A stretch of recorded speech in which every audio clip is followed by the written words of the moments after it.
वाचा कुणीतरी पहिला प्रश्न.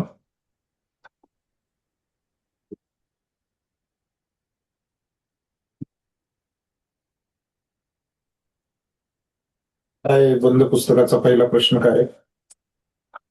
हरे प्रधान कृष्णा शब्दाचा प्रभुजी. हा सांगा वाचा सांगा. माताजी.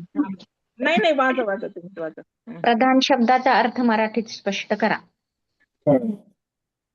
लिहिलंय का कोणी उत्तर लिहिलंय याचं? हरे कृष्णा प्रभुजी. हम्म. भौतिक जगत म्हणजे 3 प्राकृतिक गुणांचे एकत्रित प्रगटीकरण होय. यालाच परिभाषित शब्देत प्रधान म्हणतात.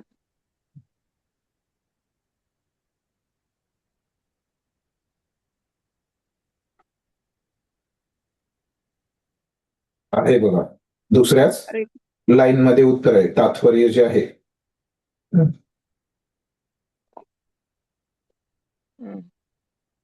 दुसऱ्याच 10व्या लाईन श्लोक मध्ये मध्ये दिलेलं आहे बघा त्याचं उत्तर. हा दुसऱ्या 10व्या लाईन मध्ये श्लोकामध्ये. तसंच तसं दिलेलं आहे. ते लाईन तसंच्या तसं लिहू शकतात. ते सोपं आहे. हो समजलं सगळ्यांना? पुस्तक आहे का? मी इथं एकच दाखवू शकतो. इथं पुस्तक दाखवणं मला थोडं अवघड आहे. तुमच्या पुस्तकात बघा. हो आहे ना प्रभुजी. हा ते ठीक आहे. नाही तुम्हाला 10व्या श्लोकामध्ये. बाकीच्यांना समजले का? पुढे जाऊ शकतो. नाही पुढचं वाचा मग माताजी. पुढचा प्रश्न आहे. हरे कृष्ण. फलम त्यक्त्वा शांतीम अपनोती नैष्टिकी या वाक्याचा अर्थ मराठीत स्पष्ट करा. आता त्याचं उत्तर मी असं लिहिलंय प्रभुजी. जो भगवत सेवेमध्ये निष्ठापूर्ण किंवा दृढ असतो तो आपल्या सर्व कर्मफळांचा त्याग करतो व भगवंतांना समर्पित करतो. तो पूर्ण शांती प्राप्त करतो.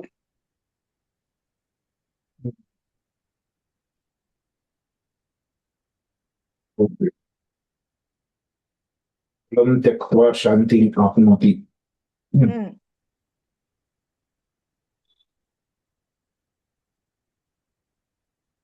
म्हणजे निष्काम कर्मयोगीचं सांगितलंय त्याच्यामध्ये.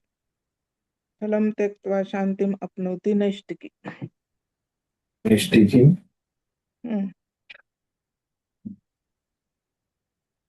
काय लिहिलंय तुम्ही? सांगा एकदा. मी लिहिलंय की जो निष्काम कर्मयोगी असतो तो भगवत सेवेमध्ये निष्ठापूर्ण किंवा दृढ असतो. तो आपल्या सर्व कर्मफळांचा त्याग करतो व भगवंतांना समर्पित करतो. तो पूर्ण शांती प्राप्त करतो.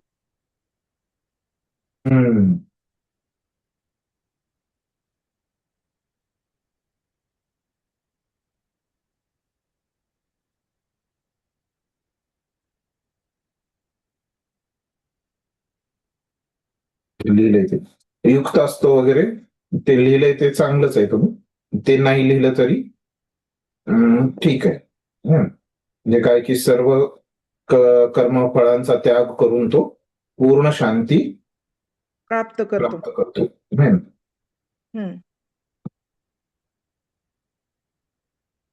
त्याग करून म्हणू शकतो किंवा आपण त्याच्याऐवजी दोन्ही म्हटलं तरी बरोबर आहे की सर्व कर्मफळांना भगवंतांना अर्पण करून तो शांती प्राप्त करतो. पूर्ण शांती प्राप्त असं लिहातेच. बाकीच्यांना समजलं? कुणाचा काही प्रश्न आहे तर विचारा. एक एक प्रश्न झाल्यावर सगळे प्रश्न झाल्यावर मग तुम्हाला अवघड जाते मलाही सांगणं. हा ते 52 नंबरचं जे त्यक्ता शांती मापनोती नैष्टिकम ते पुढे 5.12 कंसात दिलेलं आहे. मग 5वा अध्याय 12 श्लोक मध्ये उत्तर बघायचं. हा असं त्याचा अर्थ आहे. 5वा अध्याय 12वा श्लोक. ते कंसामध्ये जे असतं ते श्लोक संख्या दिलेली असते. कधी कधी ते चुकलेलं आहे. ते पण आपण चर्चा केलेली आहे. माग एखाद्या ठिकाणी 1-2 ठिकाणी काहीतरी चूक होतं ते है ना. पुढं माग होतात उत्तर. पुढच्या श्लोकात जातात किंवा मागच्या श्लोकात. तर ते असतं मॅक्झिमम बरोबरच असतं. आतापर्यंत 1-2 वेळेसच तसं झालं असेल. जास्त नाही. बरोबरच असतं ते. रेकॉर्डिंग मध्ये मागचं तुम्हाला मिळून जाईल. आता इथून पुढचं तुम्ही लक्ष. ते पहिलं 51व्याचं तर बरोबर होतं. 5व्या अध्यायाचा 10वा श्लोक. हे 52चं पण बरोबर आहे. बाकी अजून कोणाला काही प्रश्न आहे? श्लोक पाठ करायचे, हरे कृष्णा, तुम्ही हा. ते श्लोक पाठ करायचे सांगितले होते, ती कधी परीक्षा घेणार आहे तुम्ही? ते आता आपण ठरवणार ना त्याच्यासाठीच. आता तुमची जी बॅच आहे त्याचे हो, मुख्य शिक्षक कोण आहेत ते तुम्हाला ते भेटले होते श्री का मुख्य शिक्षक? गुरु हा, श्री गुरु प्रभूंनी पहिला युनिट शिकवलं, पण ते मुख्य शिक्षक नव्हते ना, हो. प्राथमिक शिक्षक ज्याला आपण म्हणतो. तुमच्या बॅचची तुमची ओळख झाली का त्यांची सगळ्यांसोबत?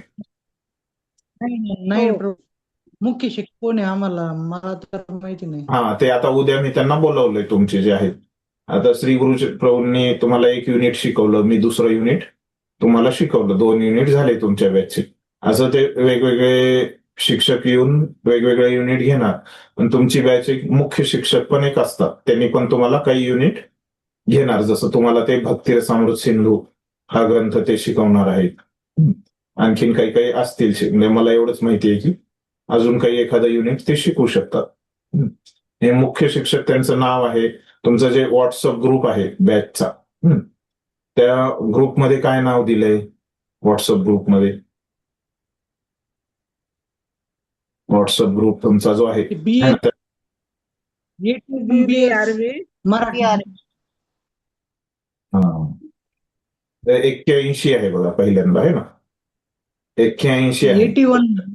हा, 81 हो, आहे. हो. 81 म्हणजे काय? ते 81 नंबर तुमच्या बॅचचा नंबर आहे. मग पुढे काय लिहिलंय? BS लिहिलंय, बरोबर आहे? BS हो. म्हणजे काय? भक्तिशास्त्री. भगवद्गीता. नाही नाही, भक्तिशास्त्री तुमचं. भक्तिशास्त्र, सॉरी, हा, भक्तिशास्त्र. भक्तिशास्त्रीचं तुमची 81 नंबरची बॅच आहे. मग त्याच्यानंतर तिथं काय लिहिलंय? मराठी लिहिलंय, है ना? आपल्या बॅचची भाषा काय आहे? मराठी.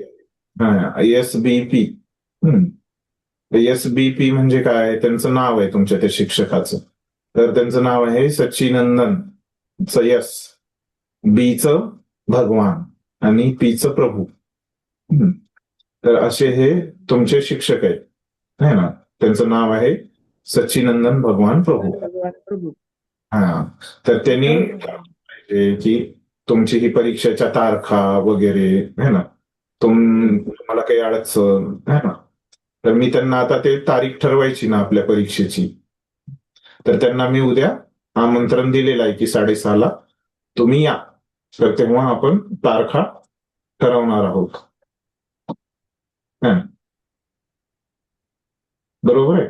ते आपल्या व्हॉट्सअप ग्रुपमध्ये आहे तिथं, आणि ते तुम्हाला आतापर्यंत भेटले नाहीत वाटतं. मागच्या युनिटमध्ये काय झालं की त्यांच्या घरी कोणतरी सिरियस होतं, त्याच्यामुळे ते श्री गुरु प्रभूंनीच ती सेवा केली, असं झालं. हो. घरचं कोणीतरी त्यांच्या आजारी होतं, असं काहीतरी आहे, मला एवढं माहिती नाही. पण आता ते आहेत, उपलब्ध आहेत, तर मी त्यांना उद्या बोलवलेलं आहे. ओळख करून देतो, त्यांचा परिचय देतो आणि मग ते ठरवतील. ठीक, समजलं प्रभूजी? हरे कृष्णा प्रभूजी. हा, भगवद्गीता तुम्ही पूर्ण करणार आहात ना? नाही, आणखी काही सांगितलं नाही त्यांनी. आता ठरवतील तुमची परीक्षा झाल्यावर. मला तरी काही नाही सांगितलं सध्यापर्यंत तरी.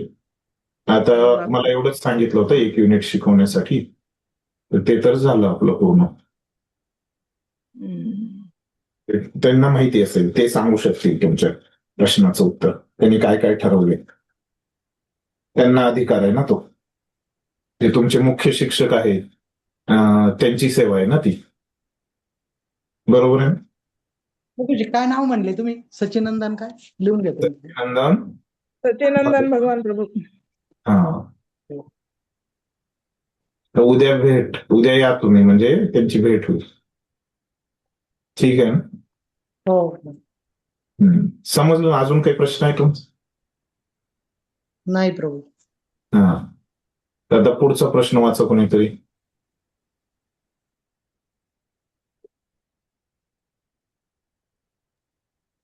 शरीराच्या 9 द्वारांची यादी तयार करा. कुठं आहे प्रभूजी याचं उत्तर? याचं 5वा अध्याय 13व्या श्लोक मध्ये. बघा, मग सापडलं का तुम्हाला?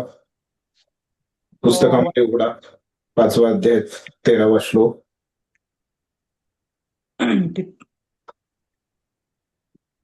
ते 2 नेत्र, 2 नाकपुड्या, 2 कान, 1 मुख, 1 बुध आणि 1 उपस्थ असे बरोबर आहे. किती झाले सगळे मिळून किती झाले?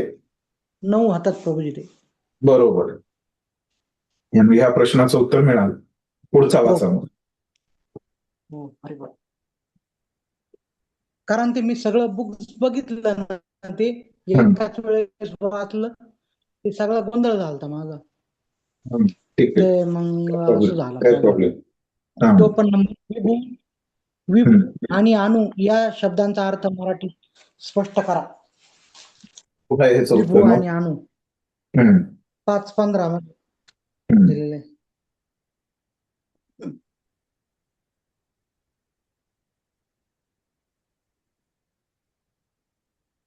विभू हरे म्हणजे कृष्ण प्रभूजी. अमर्यादित. विभू म्हणजे भगवंत आणि अणु म्हणजे जीवात्मा. एवढंच लिहायचं ना? हा, तसं पण लिहू शकता. नाही ना, ते पण बरोबर आहे. आणि अजून पण त्याचा अर्थ हे शब्दार्थामध्ये दिलेलं आहे. तुम्ही जे सांगितलं है ना, ते शब्दार्थानुसार ते बरोबर आहे. पण शब्दार्थामध्ये काय आहे? अनुशब्द नाहीये ना, फक्त विभूच आहे. बरोबर आहे. त्यांनी अणु न लिहिता जीव लिहिलंय त्यांनी प्रभूजी. जीव हा पराप्रकृती असल्यामुळे ज्ञानमय असतो. तरी त्याची शक्ती नाही, भाषांतरामध्ये लिहिलंय ते. जीव जे आहे ते जंतव हा जो शब्द आहे है ना, त्याच्यासाठी असं लिहिलं चालतं ना. विभू म्हणजे अमर्यादित, पूर्ण ज्ञान, ऐश्वर्य, बल, यश, सौंदर्य आणि वैराग्याने परिपूर्ण असणारे भगवंत विभू. आणि भगवंतांसाठी तर ते बरोबर. अणु म्हणजे मर्यादित ज्ञान फक्त असं लिहिलं चालतं का वेगळं लिहावं लागेल? मी काय केलंय, उत्तर काढून ठेवले नाही. म्हणजे काय काढून ठेवलं की मला काय करतात विद्यार्थी, ते माझेच मागतात. त्याच्यामुळं मी पण तुमच्यासोबत आता शोधतोय. हरे कृष्ण. सांगू प्रभूजी? फक्त आम्हाला एक आयडिया. भगवंताशी आपले शाश्वत संबंध विसरलेला जीवात्मा अणु. वाचतोय तात्पर्य. एक हरे कृष्ण प्रभू. दंडवत प्रणाम. हरे कृष्ण. हा, बोला. हा प्रभूजी. विभू म्हणजे मोठा आणि अणु म्हणजे छोटा. जसं भगवंत विराट आहेत आणि जीवात्मा हा भगवंताच्या ह्याच्यामध्ये खूप छोटा आहे, असं मागच्या वेळेस तुम्ही सांगितलेलं प्रभू. हा, बरोबर आहे ते. पण आपल्याला जेव्हा उत्तर लिहायचं आहे तेव्हा आपल्याला कसं पुस्तकी भाषेमध्ये तुम्ही सांगितलेलं एकदम बरोबर आहे त्याचा अर्थ. उत्तराचं कसं असतं की ते थोडं पुस्तकामध्ये जसं आहे तसं लिहिणं, ते समजण्यासाठी आपण तसं सांगतो सोप्या भाषेमध्ये. ते उत्तर कसं आपल्याला पुस्तकी भाषेतच लिहावं लागतं. त्याच्यामुळं मी पण माहीत असून पण ते पुस्तकामध्ये काय लिहिलंय ते मी वाचतोय. कसं उत्तर लिहिणं सोपं आहे, पण पुस्तकामध्ये जसं आहे तसं लिहिणं आपल्याला अपेक्षित आहे आपल्याकडून. ते अनुशब्द मला तात्पर्यात सापडतच नाहीये. आहे का तात्पर्यात? तरी हा अनुरूप आहे असं. मागच्या श्लोकांमध्ये आलेला शब्द होता म्हणून तो अणु म्हणजे जीवात्मा असं लिहिलं. तर अनुरूप आहे, जीव हा अनुरूप आहे असं ह्या तात्पर्यात आलेला आहे. पण अनुरूप आहे जीव, त्या तात्पर्यात अनुरूप असं आलेलं आहे. ठीक आहे, तसं पण चालू शकते माताजीने जसं सांगितलं. तर विभू म्हणजे भगवंत आणि अणु म्हणजे जीव. असं एक मार्कासाठी आलं तर हे लिहा. त्याच्यापेक्षा जास्त जर मार्कासाठी आलं तर थोडं हे लिहावं लागेल. पूर्ण ज्ञान, ऐश्वर्य, बल, यश, सौंदर्य, 6 जे ऐश्वर्य आहेत, ऐश्वर्य, त्याच्यानी परिपूर्ण असणारे. ते लिहायचे का सगळे त्यात? 1 मार्कापेक्षा जास्त आलं तर लिहायचं है ना. जास्त मार्काला आलं तर आपल्याला उत्तर पण जास्त अपेक्षित असेल.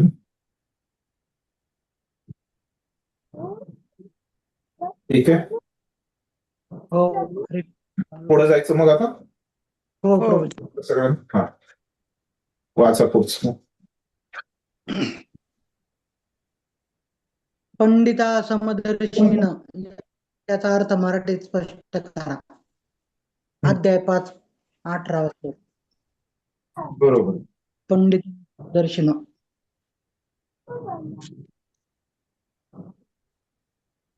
काय आहे अर्थ मग?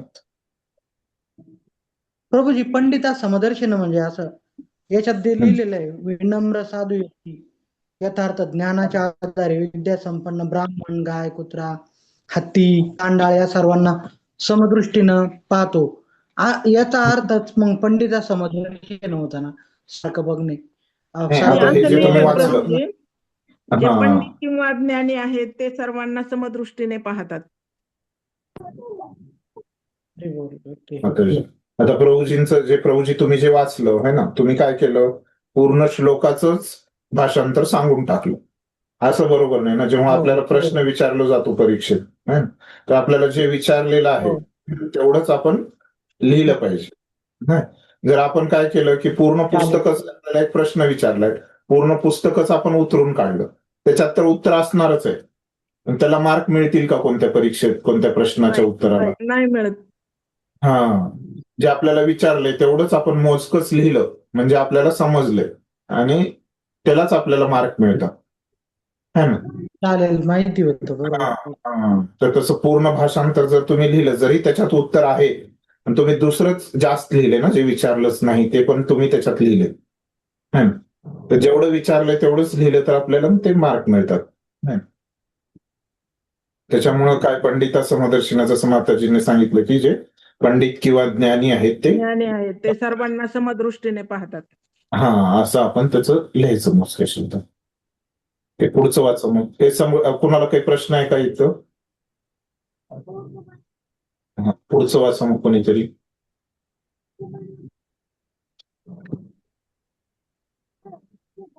अष्टांग योगाची 8 अंगे कोणती ते लिहा. कुठं आहे त्याचं यम उत्तर? नियम नियम आसन प्राणायाम प्रत्याहार ध्यान धारणा आणि समाधी. बरोबर. हे दुसरा जो परिच्छेद आहे, 27 आणि 28 श्लोक एकत्र दिलेत बघा मिळून. एकत्र आलंय. हा, हा, बरोबर. त्याच्यामध्ये दुसऱ्या परिच्छेदामध्ये तिसरी लाईन आहे ती. हम्म. 8 जे अंग आहेत ते लिहिलंय, अष्टांग योगाची 8 अंगे आहेत.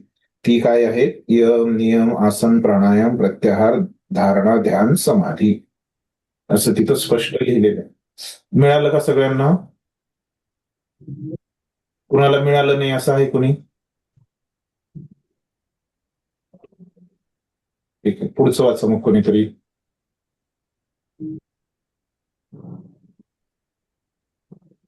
अध्याय 6. हम्म, अध्याय 6 मध्ये वाचा. मन आपला जवळचा मित्र आणि कधी कट्टर शत्रू कधी असतो. कधी असतो सांग. ज्याने मनाला जिंकले त्याच्यासाठी मन हा मित्र असतो, परंतु जो मनाला जिंकण्यात अपयशी झाला त्याला तेच मन परमशत्रू असतं. भाषांतरामध्ये पूर्ण जसंच्या तसं तुम्ही लिहून काढलं. ती 2 ओळी आहेत भाषांतराच्या, त्या लिहिल्या तुम्ही की प्रश्नाचं पूर्ण उत्तर मोजक्या शब्दात आहे. 6व्या श्लोकाचं, 6व्या अध्यायातल्या 6व्या श्लोकाचं भाषांतर मिळालं का सगळ्यांना?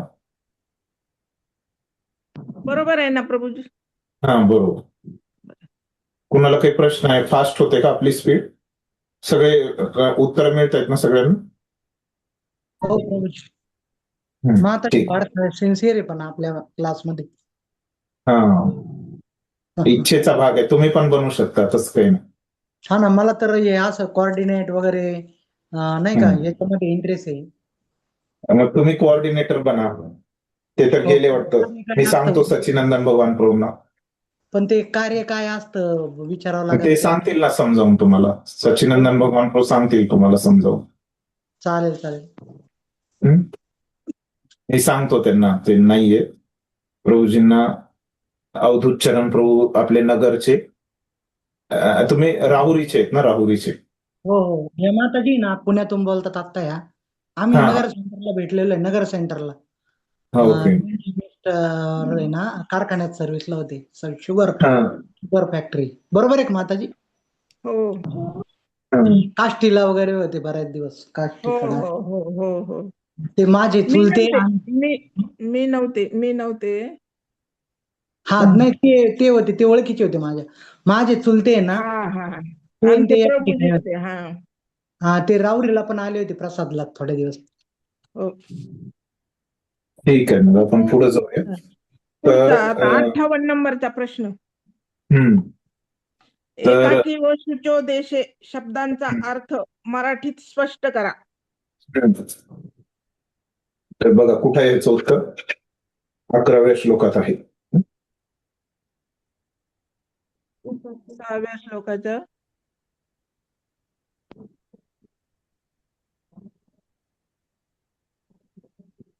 11व्या श्लोकात आहे. हम्म. तर मी असं लिहिलंय प्रभूजी बरोबर आहे का पण मला माहित नाही. शुचोदेश ते एकाकी म्हणजे एकांतात आणि शुचोदेश म्हणजे पवित्र स्थान म्हणजे तीर्थस्थळ. तर योगीगण किंवा भगवत भक्त काय करतात स्वगृहाचा त्याग करून पवित्र स्थानी जाऊन एकांतात योगा अभ्यास करतात.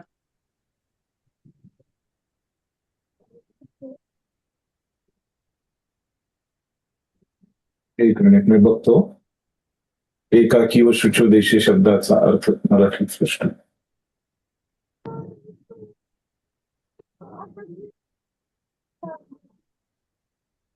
शुचोदेश म्हणजे तीर्थस्थळ किंवा पवित्र स्थान. बरोबर हा.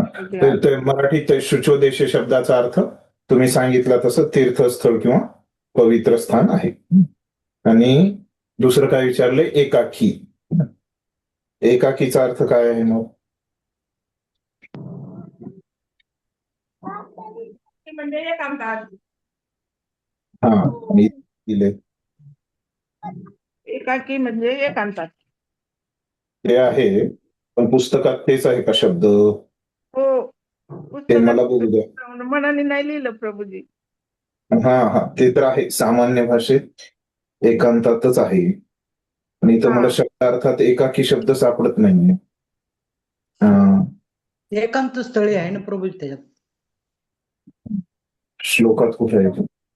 नाही याच्यामध्ये श्लोकाचा अर्थ देशे प्रतिष्ठा एकाकी शब्दच दिसत नाही ना मला श्लोकात इथं त्याच्यामुळे मी शोधतोय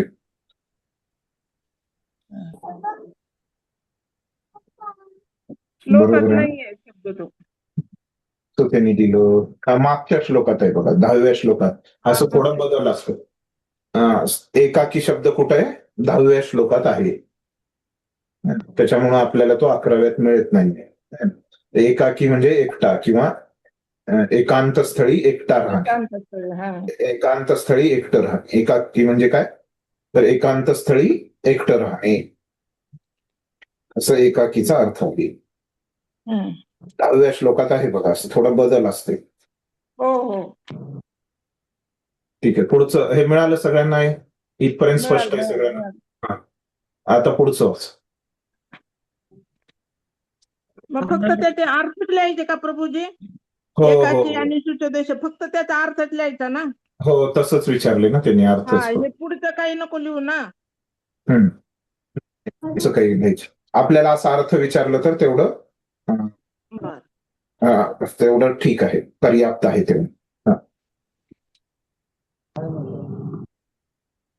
वाचा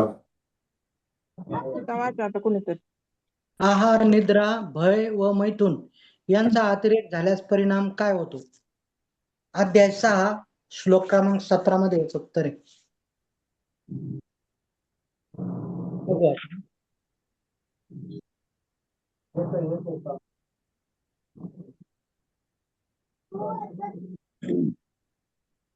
का कुणाला उत्तर यायचं योग अभ्यासामुळे अडथळा येऊ शकतो योग अभ्यासात अडथळा येऊ शकतो.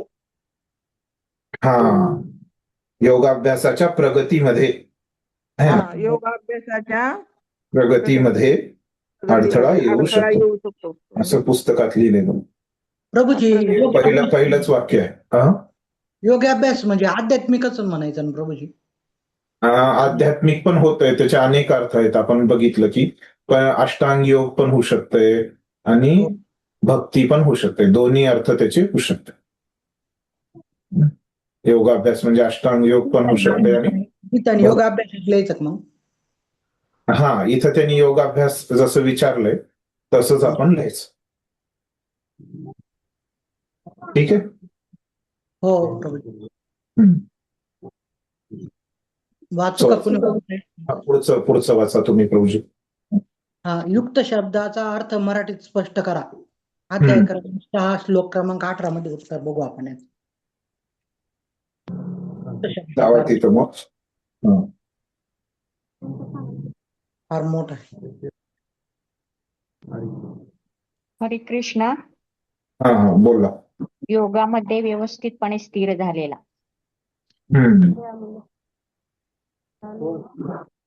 हरी बोल. माताजी चांगले.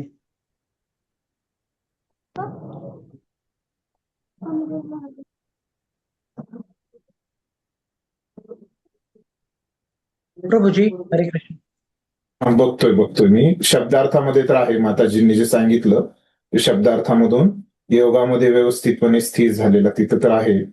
पण मी ह्याच्यात पण बघतोय भाषांतरात काय दिले. मी असं लिहिलं प्रभूजी उत्तर.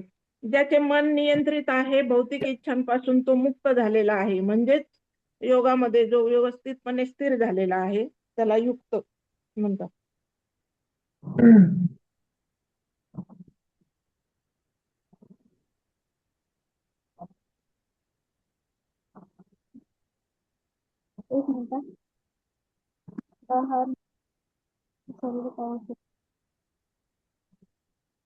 ठीक आहे ना. माताजी दोन्ही अगोदरच्या माताजींनी जे सांगितलं त्याच्यानुसार काय आहे ते कमी मार्क, ते पण बरोबर उत्तर आहे ना. कमी मार्काला जर एखाद्या मार्काला जर असा आला प्रश्न तर ते लिहा. शब्दार्थामधून त्यांनी सांगितलं आणि हे माताजींनी थोडं वाढवून लिहिलंय है ना, नंतरच्या माताजींनी जे सांगितलं तर दोघींचं पण बरोबर आहे. ठीक आहे. इथपर्यंत समजलं सगळ्यांना? वाचा मला. तुम्ही वाचताय का माताजी? नाही, वाचा तुम्ही. काय तुम्ही 2-3 लोकच आहेत, तुम्ही वाच. प्रत्याहार शब्दाचा अर्थ मराठीत स्पष्ट करा. अध्याय क्रमांक 6 श्लोक नंबर 25. 25व्या श्लोकात.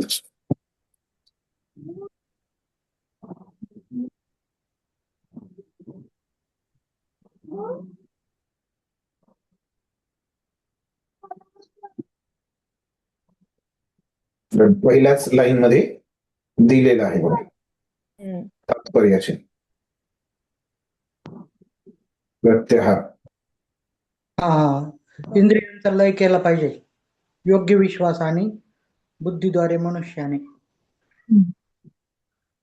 त्याच्यामध्ये उत्तर आहे त्याचं, बरोबर. इंद्रियांचा लय केला पाहिजे याला प्रत्याहार म्हणतात असं लिहिलं तरी चालेल प्रभूजी ना? काय पूर्ण लिहायला पाहिजे ते. योग्य विश्वास आणि बुद्धीद्वारे. मी असं लिहिलंय, बरोबर आहे का बघा.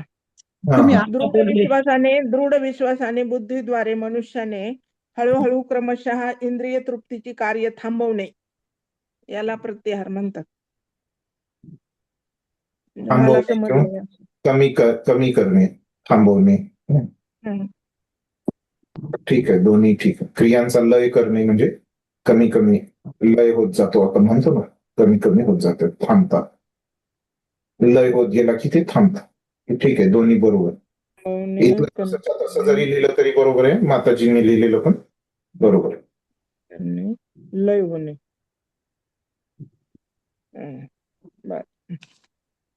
ठीक आहे. समजलं सगळ्यांना इथपर्यंत? कुणाला काही प्रश्न आहे इथपर्यंत? समोर कुठल्या वस्तूच्या आसक्तीमुळे योगी परमसिद्धी प्राप्त करू शकत नाही. अध्याय क्रमांक 7 23 नंबर श्लोक मध्ये उत्तर आहे.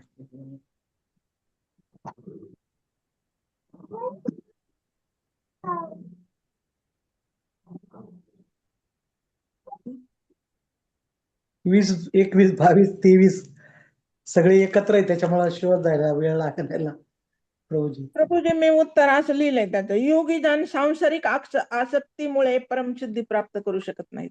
इथं काहीतरी गडबड आहे बरं का, कारण हे 25च्या नंतर 23 लिहिलंय ते. पुढचा नंबर आला पाहिजे 25 नंतर, म्हणजे 23 मध्ये याचं उत्तर नाहीये बहुतेक, नाही का? असं वाटतंय. तरी पण आपण एकदा बघूया. आपले 2-3 मागच्या आठवड्यात झालेलं होतं ना, योगीजन कशामुळं म्हणजे ते परमसिद्धी नाही प्राप्त करू शकत, बहुतेक तर ते ते 30 असू सांसारिक शकते. सांसारिक आसक्तीमुळे असं सांगितलं होतं तुम्ही.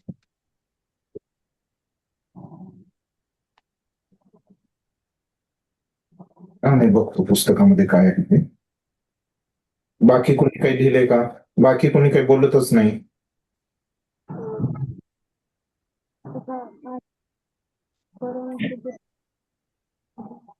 किंवा योगाच्या उपफळांनी आकर्षिले गेले तर कोणत्या परमसिद्धी 23 मध्येच प्राप्त आहे का करू शकत माताजीचं उत्तर? आ? 23व्या श्लोकातच उत्तर सापडलं का तुम्हाला?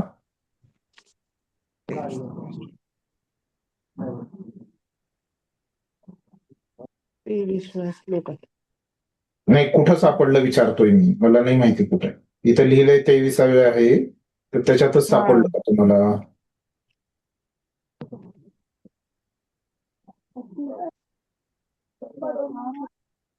त्याला खून नाही करून ठेवली मी. ठीक आहे, मी बघतोय. पुढे 2 मिनिट थांब. बाकीचं कोणी दुसरं काही वेगळं उत्तर लिहिलं असेल तर सांगा.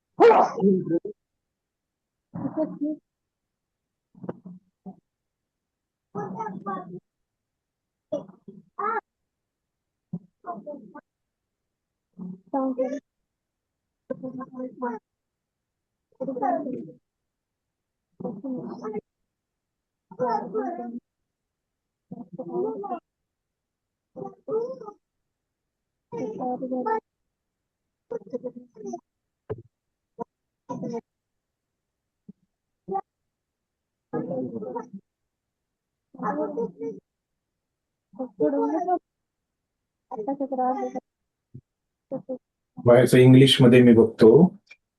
बहुतेक हे चुकीचं आहे इथं प्रश्न. आपण आपला वेळ जातोय त्याच्यात. ते काय ते श्लोक संख्या जी आहे कंसामधली ती बहुतेक चुकीची दिलेली आहे असं वाटतंय.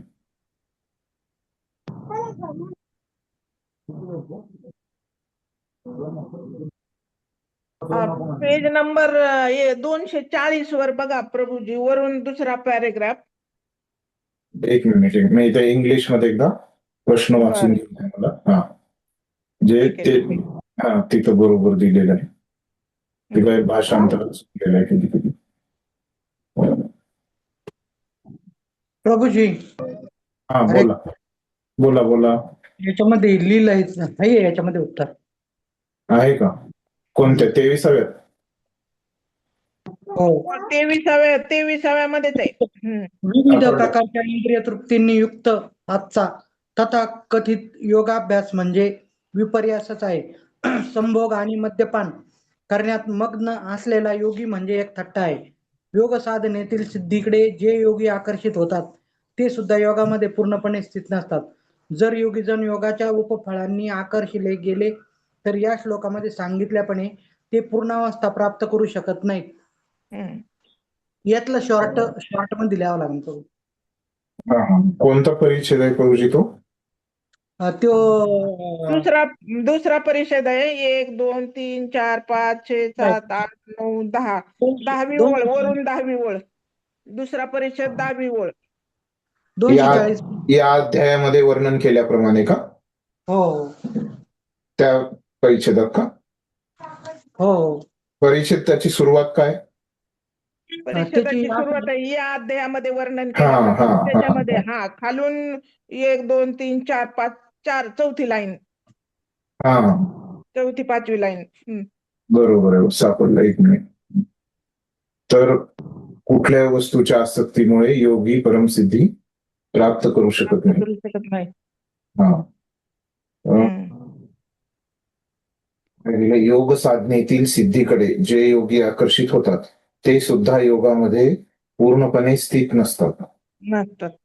जर योगीजन योगाच्या उपफळांनी आकर्षित आहे ना, तर तर ते हा या श्लोकामध्ये सांगितल्याप्रमाणे ते पूर्ण अवस्था अवस्था प्राप्त करू शकत नाही.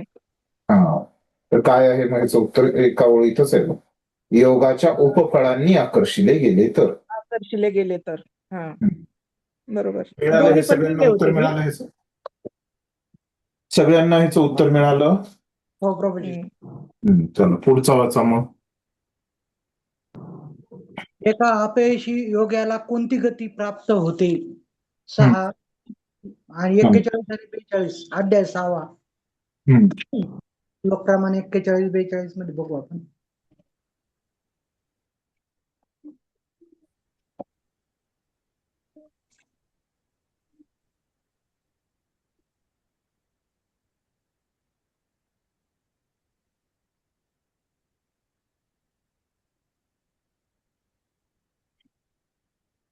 मी त्याचं उत्तर असं लिहिलं प्रभूजी.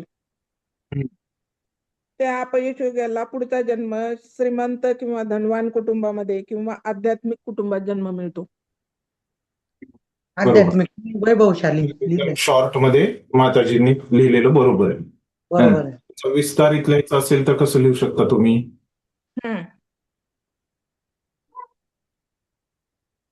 अपयशी अपयशी योग्यांचे 2 वर्ग आहेत, है ना, असं लिहायचं. तर पहिला कोणता? तर एखादा मनुष्य अत्यल्प प्रगतीनंतर योगभ्रष्ट होतो. आणि ह्या योग्याला कसं अत्यल्प प्रगतीनंतर जो योगभ्रष्ट झालाय तर त्याला कसं कुठं मिळेल? वैभवशाली कुटुंबामध्ये जन्म मिळेल, है ना. त्याला काय गती प्राप्तीची गती असेल की त्याला वैभवशाली कुटुंबात जन्म. आणि जो दुसरा वर्ग आहे तो काय? दीर्घकाळ योगाभ्यास केल्यानंतर तो योगभ्रष्ट होतो. आणि त्याची गती काय असेल? दीर्घकाळ अभ्यास केलेल्याची गती काय असेल? तो बुद्धिमान योगी व्यक्तींच्या कुळात त्याला अत्यंत बुद्धिमान योगी व्यक्तींच्या कुळात त्याला जन्म मिळेल. असं हे थोडं वाढवू पण शकता त्याला. दोन्ही पण ह्याचं शॉर्ट मध्ये येईल किंवा आणखीन त्याला स्पष्टीकरण करून पण तुम्ही त्याचं उत्तर लिहू शकता. समजलं आता? ह्याच्यात काही शंका आहे कुणाला? नाही. मग आता अशा पद्धतीनं आपलं हे जे 5वा आणि 6वा अध्याय आहे बंद पुस्तक आपलं पूर्ण झालेले आहे. आता आपले ओपन पुस्तक मी तुम्हाला पाठवले होते, वाचले का तुम्ही? आवाज येतोय का माझा स्पष्ट? ओपन पुस्तकाची प्रश्न पाठवली नाहीत प्रभूजी. माझा आवाज येतोय का स्पष्ट? हो येतो येतो. हा. तर ओपन बुकचे प्रश्न मी तुम्हाला व्हॉट्सअप ग्रुपमध्ये पाठवले होते. नाही बघितले. नाही मंगळवारी मी पाठवले. तुम्ही नसताल माताजी. मग तुम्ही व्हॉट्सअप ग्रुपमध्ये आहेत का जे नाही म्हणता येत ते? मी व्हॉट्सअप ग्रुपमध्ये नाही आहेत ना प्रभूजी पाठवलेले. मग ते व्हॉट्सअप ग्रुपमध्ये तुम्ही यायला पाहिजे होतं ना. कसं जॉईन व्हायचं? तुम्हाला केलं नाही का? सांगू प्रभूजी. नंबर द्या, मी सांगतो वरती. हा माताजी नंबर सांगा तिकडे किंवा नंतर शेवटी. 95 प्रभूजी तुम्हाला मार्गदर्शन करतील. सांगू का नंबर माझा? हरे कृष्ण. सांगू नंबर? रेकॉर्डिंग चालू आहे, शेवटी घ्यायचं का प्रभूजी मग नंबर? नाही घ्या. पुन्हा विसरून जातात ते. रेकॉर्डिंग चालू. हरे कृष्ण. राहू दे, काय प्रॉब्लेम. 95 032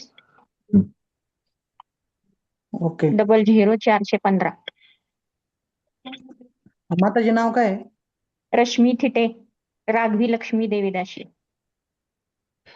तुम्ही कोणतं नाव दिले? दोन्ही दिले का तिकडे? नाही, रश्मी थिटे पहिल्यांदा दिले. नंतर ते ह्याच्यावर येतं ना, मोबाईलवर आपोआप येतं. हा, आपली फी भरलेली का तुम्ही? 2100 रुपये. हा भरली कधीच भरली. हा, ते स्क्रीनशॉट तुमच्याकडे राहून द्या, कारण फोन येईल तुम्हाला पुन्हा. ते रिचेक करतात पुन्हा. आपले बर भक्ती बर. शास्त्रीची टीम आहे ना, ती पुन्हा हा हा तुम्हाला हा. विचारेल कधी पाठवलं. ऑफिसचे जे स्क्रीनशॉट भक्त त्यांना आहेत ना ते चेक करतात. हा, बर बर बर, चालेल. ठीक आहे ना, ठीक आहे. तर आता हे तुम्ही त्याच्यात जोडा, म्हणजे काय तुम्हाला माहिती मिळत राहील आपलं काय चाललंय. Okay okay okay. तर मग आता दुसरं आहे ह्याच्यामध्ये प्रभूजी ओपन असं बुक. आहे ते, हा, हे 2 प्रश्न ओपन बुक मधले तुम्ही असं लिहिलेलं आहे, भगवद्गीता अध्याय 1 ते 6. मी इथं दाखवतो मी त्यांच्यासाठी, ओके, माताजींसाठी इथं दाखवतो, म्हणजे त्यांना समजेल.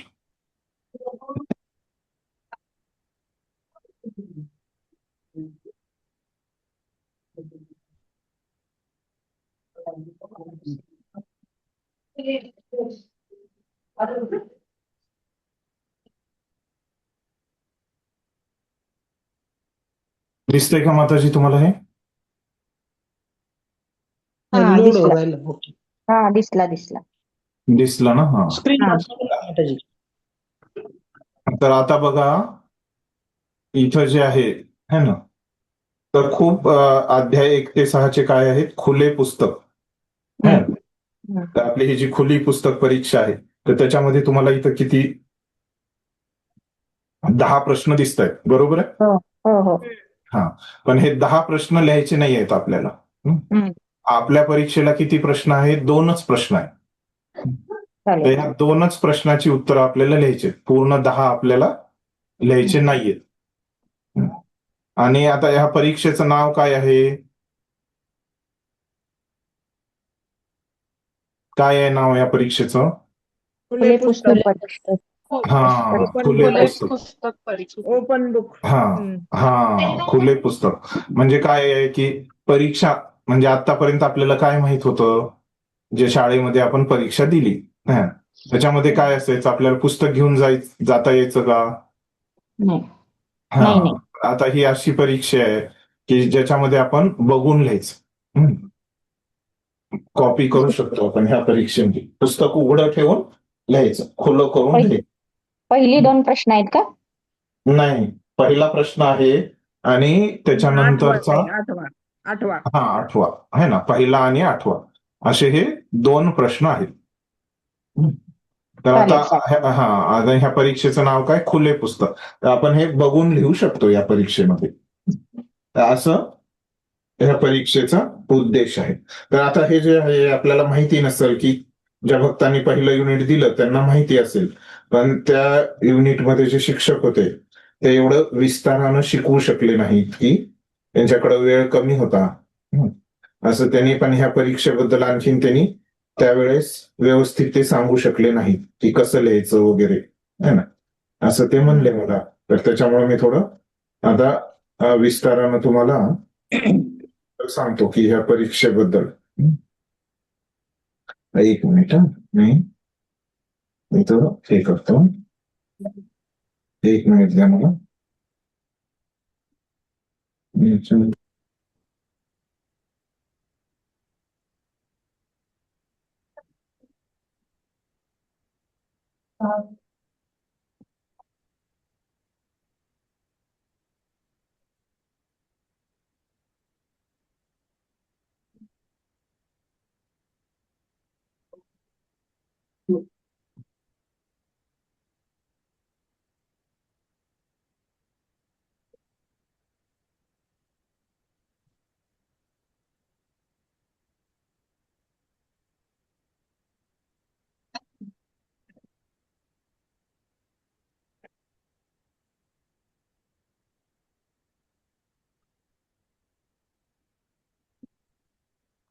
आता तुम्हाला काय दिसतंय? पांढरी स्क्रीन दिसते का? हो. पांढरी स्क्रीन दिसते सगळ्यांना का अजून दिसत नाही? दिसते ना. हा, तर बघा, तर पहिला प्रश्न काय आहे आपला? ते आपण नंतर आता प्रश्नावर येऊया है ना. पण आता मी तुम्हाला काय सांगणार आहे, सामान्य माहिती, जनरल माहिती. की कशाबद्दल जनरल माहिती सांगणार आहे, तर हा ओपन बुकचा जो प्रश्न असतो तर तो कसा लिहायचा. तर आता तर पहिला ह्याच्यामध्ये सिद्धांत आहे. तर हा ओपन बुकचे जे प्रश्न आहेत, तर एक मिनिट. तर ओपन बुकचे जे प्रश्न आहेत,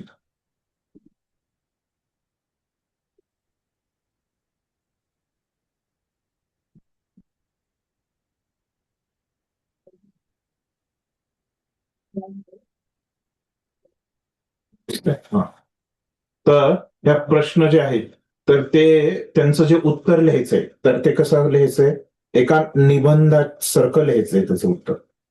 कसं, तुम्ही अगोदर शाळेमध्ये निबंध लिहिले असतील, बरोबर आहे,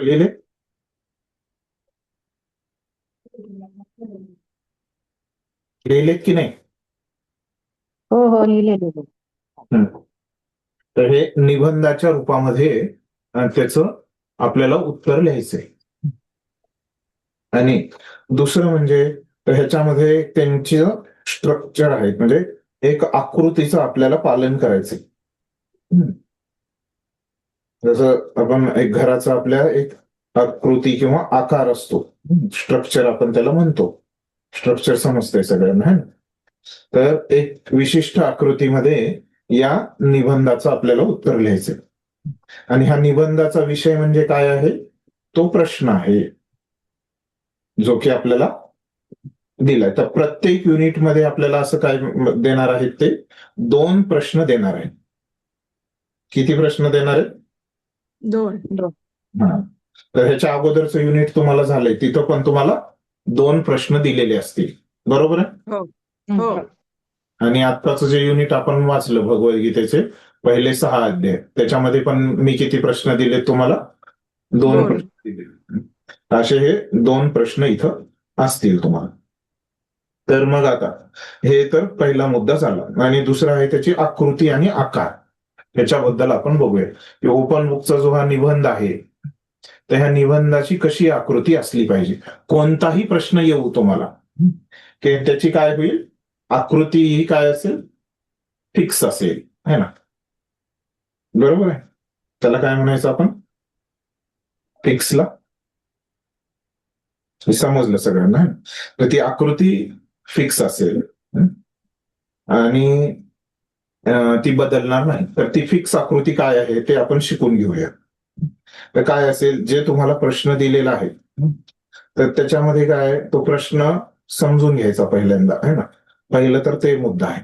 आणि जेव्हा प्रश्न समजला तर त्याच्यामध्ये पहिला जो परिच्छेद असेल, है ना, त्याच्यामध्ये तुम्हाला काय लिहायचंय, की जो तुम्ही निबंध लिहिताय तर त्याचा तुम्हाला सुरुवातीला काय लिहायचंय, परिचय. तर हा 3 ते 5 ओळीमध्ये किंवा कधी कधी तुम्ही लिहू शकता जास्त, पण तुम्ही मॅक्झिमम 10 ओळीमध्ये, 3 ते 10 ओळीमध्ये काय लिहायचंय तुम्हाला, हा परिचय हा पहिला मुद्दा असला पाहिजे. त्या निबंधाचा परिचय, एक ओळख तुम्ही करून दिली पाहिजे. 3 ते 5 ओळीमध्ये पण लिहू शकता किंवा 3 ते 10 ओळीमध्ये. तर त्याचं कसं आहे माहितीये का, मी शेवटी सांगतो तुम्हाला, हे अंदाजे मी सांगतोय आता तुम्हाला. मग पुन्हा त्याच्यानंतर काय असेल, तर त्या निबंधाचा पूर्ण गाभा, म्हणजे मूळ त्याचा ही, तर त्याची ही बॉडी, गाभा, ते मूळ जे प्रश्नामध्ये जे विचारलंय, ते निबंधाचा जो विषय आहे, हे सगळा मूळ इथं आला पाहिजे मध्यभागी. म्यूटवर ठेवा आपल्याला स्वतःला सगळ्यांनी, आवाज येतोय तुमच्या बॅकग्राऊंड मधून. तर हे त्याचा गाभा. आणि शेवटी काय असला पाहिजे, त्याचा निष्कर्ष किंवा समाप्ती.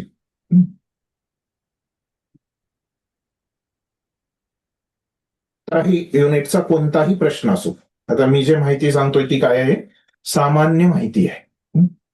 सर्व प्रश्नांना ही माहिती लागू होणार.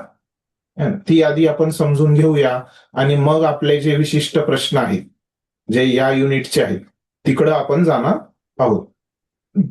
हा निष्कर्ष पण तुम्ही असं 3 ते 5 ओळीमध्ये लिहू शकता. तर हे जे आहे तर आपला नियम कसा आहे, हा परिचय, गाभा है ना, आणि हा निष्कर्ष हे सगळं मिळून किती झालं पाहिजे आपलं 800 शब्दापर्यंत, 600 ते 800 असं. हे एवढे आपले मराठीचे जे शब्द आहेत है ना, या शब्दामध्ये हे सगळं बसलं पाहिजे असं सामान्य नियम आहे आपला. ठीक आहे. तर आता तुमचा प्रश्न असेल की परिचय म्हणजे काय, गाभा म्हणजे काय आणि निष्कर्ष म्हणजे काय. तर सामान्य तुम्हाला मी सांगितलं की परिचय म्हणजे जे काही आपला प्रश्न असेल है ना, तर त्या प्रश्नाबद्दलच्या परिचय, त्या प्रश्नामध्ये जे सांगितलं आता आपल्याला उत्तर लिहायचं, त्या उत्तराकडे कसं आपण ते घेऊन जायचं त्या व्यक्तीला, त्या उत्तराबद्दल थोडंसं एक त्याची सुरुवात, परिचय आहे ना. परिचय म्हणजे जसं आपण आपलं नाव सांगतो है ना, आपल्याबद्दल थोडक्यात माहिती सांगतो, तसं परिचय. आता आपण ह्याचं जेव्हा उदाहरण बघू है ना, जे आपले या युनिटचे प्रश्न आहेत त्यांचं उत्तर कसं लिहायचं हे मी तुम्हाला सांगेल, तेव्हा तुम्हाला आणखीन चांगल्या पद्धतीनं समजेल परिचय म्हणजे काय. पण आता इथं तुम्हाला समजतंय परिचय हे शब्द तुमच्या ओळखीचा आहे आणि त्या प्रश्नाचं जे उत्तर आहे त्याचा थोडासा परिचय तुम्हाला इथं करून द्यायचा. आणि गाभा म्हणजे काय, मुख्य भाग. गाभा म्हणजे त्याला दुसरं नाव मुख्य भाग असं पण आहे. मग त्या उत्तराचा पूर्ण जो मुख्य भाग आहे तो इथं आला पाहिजे. आणि निष्कर्ष, त्या उत्तरापासून त्या प्रश्नामध्ये जे सांगितलंय ते कसं तुम्हाला उत्तरामध्ये ते तुम्ही जे लिहिलंय त्याच्यामध्ये तुम्हाला दिसून आलं, हे निष्कर्षामध्ये तुम्हाला लिहायचं. आणि हे आता त्याचा नियम आहे, हे 600 ते 800 शब्दात ते आलं पाहिजे. अशी ही काय आहे आपलं जे खुलं पुस्तक परीक्षा आहे, ओपन बुक टेस्ट आहे ना, तिचे जे प्रश्न आहेत है ना, ते प्रश्न आपल्याला या पद्धतीनंच त्यांचं उत्तर लिहायचंय है ना. आणि मी हे जे सांगतोय हे काही तुम्हाला परीक्षेमध्ये पहिला येण्यासाठी नाहीये, मी तुम्हाला परीक्षेत पास कसं व्हायचं हे मिनिमम सांगतो. तुम्ही जर या आकृतीचं पालन नाही केलं तुमचे पेपर मीच तपासणार है ना. बंद पुस्तक परीक्षेचे पेपर दुसरे शिक्षक तपासतील. खुली पुस्तक परीक्षा आहे त्याचे पेपर जे असतं तुम्हाला ज्यांनी ते युनिट शिकवलं है ना त्यांनीच ते तपासतं है ना. तुम्ही जर याप्रमाणे हे आकृतीचं पालन नाही केलं तर मी तुम्हाला पुन्हा लिहायला सांग. जोपर्यंत तुम्ही जसं मी सांगतोय तसं लिहिणार नाही तोपर्यंत मी तुम्हाला परत परत लिहायला सांगणार. तुम्ही 100 वेळेस जरी चुकीचं लिहिलं तरी मी पुन्हा तुम्हाला आणखीन एकदा लिहायला सांगणार. असं नाही की तुम्ही 2 वेळेस चूक केली आता पुन्हा तुम्हाला कष्ट नको, असं मी काही तुम्हाला माफ करणार नाही है ना. जोपर्यंत तुम्ही बरोबर लिहिणार नाही तोपर्यंत तुम्हाला मी लिहायला सांगणार. ठीक आहे. प्रश्न आणि- असा पडतो प्रभूजी की हा. 1 ते 6 अध्याय आहेत ह्याच्यामध्ये, तर हा. हे 1 ते 6 अध्यायामधले हे परिचय नुसता 3 ते 10 ओळीतच लिहायचं म्हटलं तर मग ते त्या 6 अध्यायावर अध्यायांचा परिचय नाही परिचय. माताजी.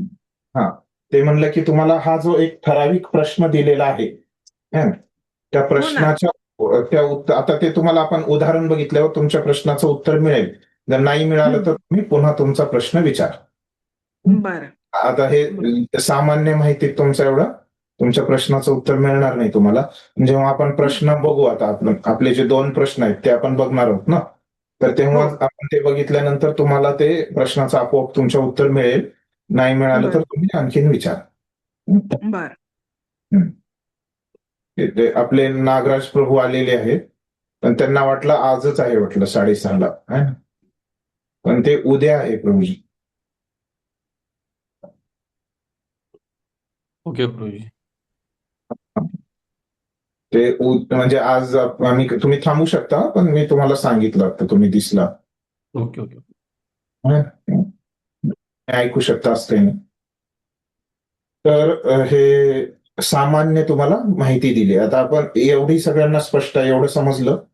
हे ह्याच्यामध्ये कोणाला काही समजलं नाही असं कोणी आहे? नाही. आता आपण ते विशिष्ट प्रश्नांकडे जाऊया म्हणजे आणखी तुम्हाला कळेल त्याच्यात.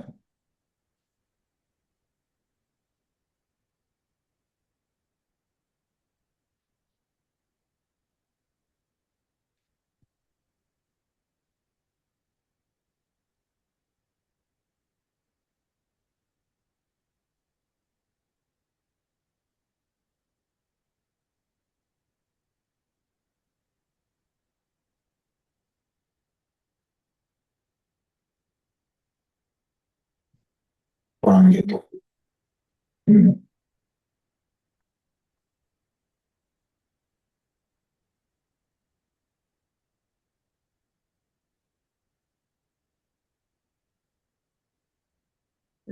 कडी. थोडं दिसतंय तुम्हाला?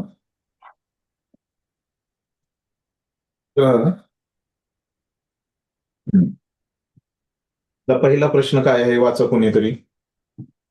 कारण मी दोन गोष्टी एकत्र इथं दाखवू शकत नाही, एकच काहीतरी दाखवू शकतो. मी आता वाचेल प्रभू. मी हा वाचेल. भगवद्गीता अध्याय 1 ते 6 मधील प्रमुख मुद्दे आणि प्रत्येक अध्यायामधील कडी स्पष्ट करत तुमच्या स्वतःच्या शब्दात सारांश प्रस्तुत करा.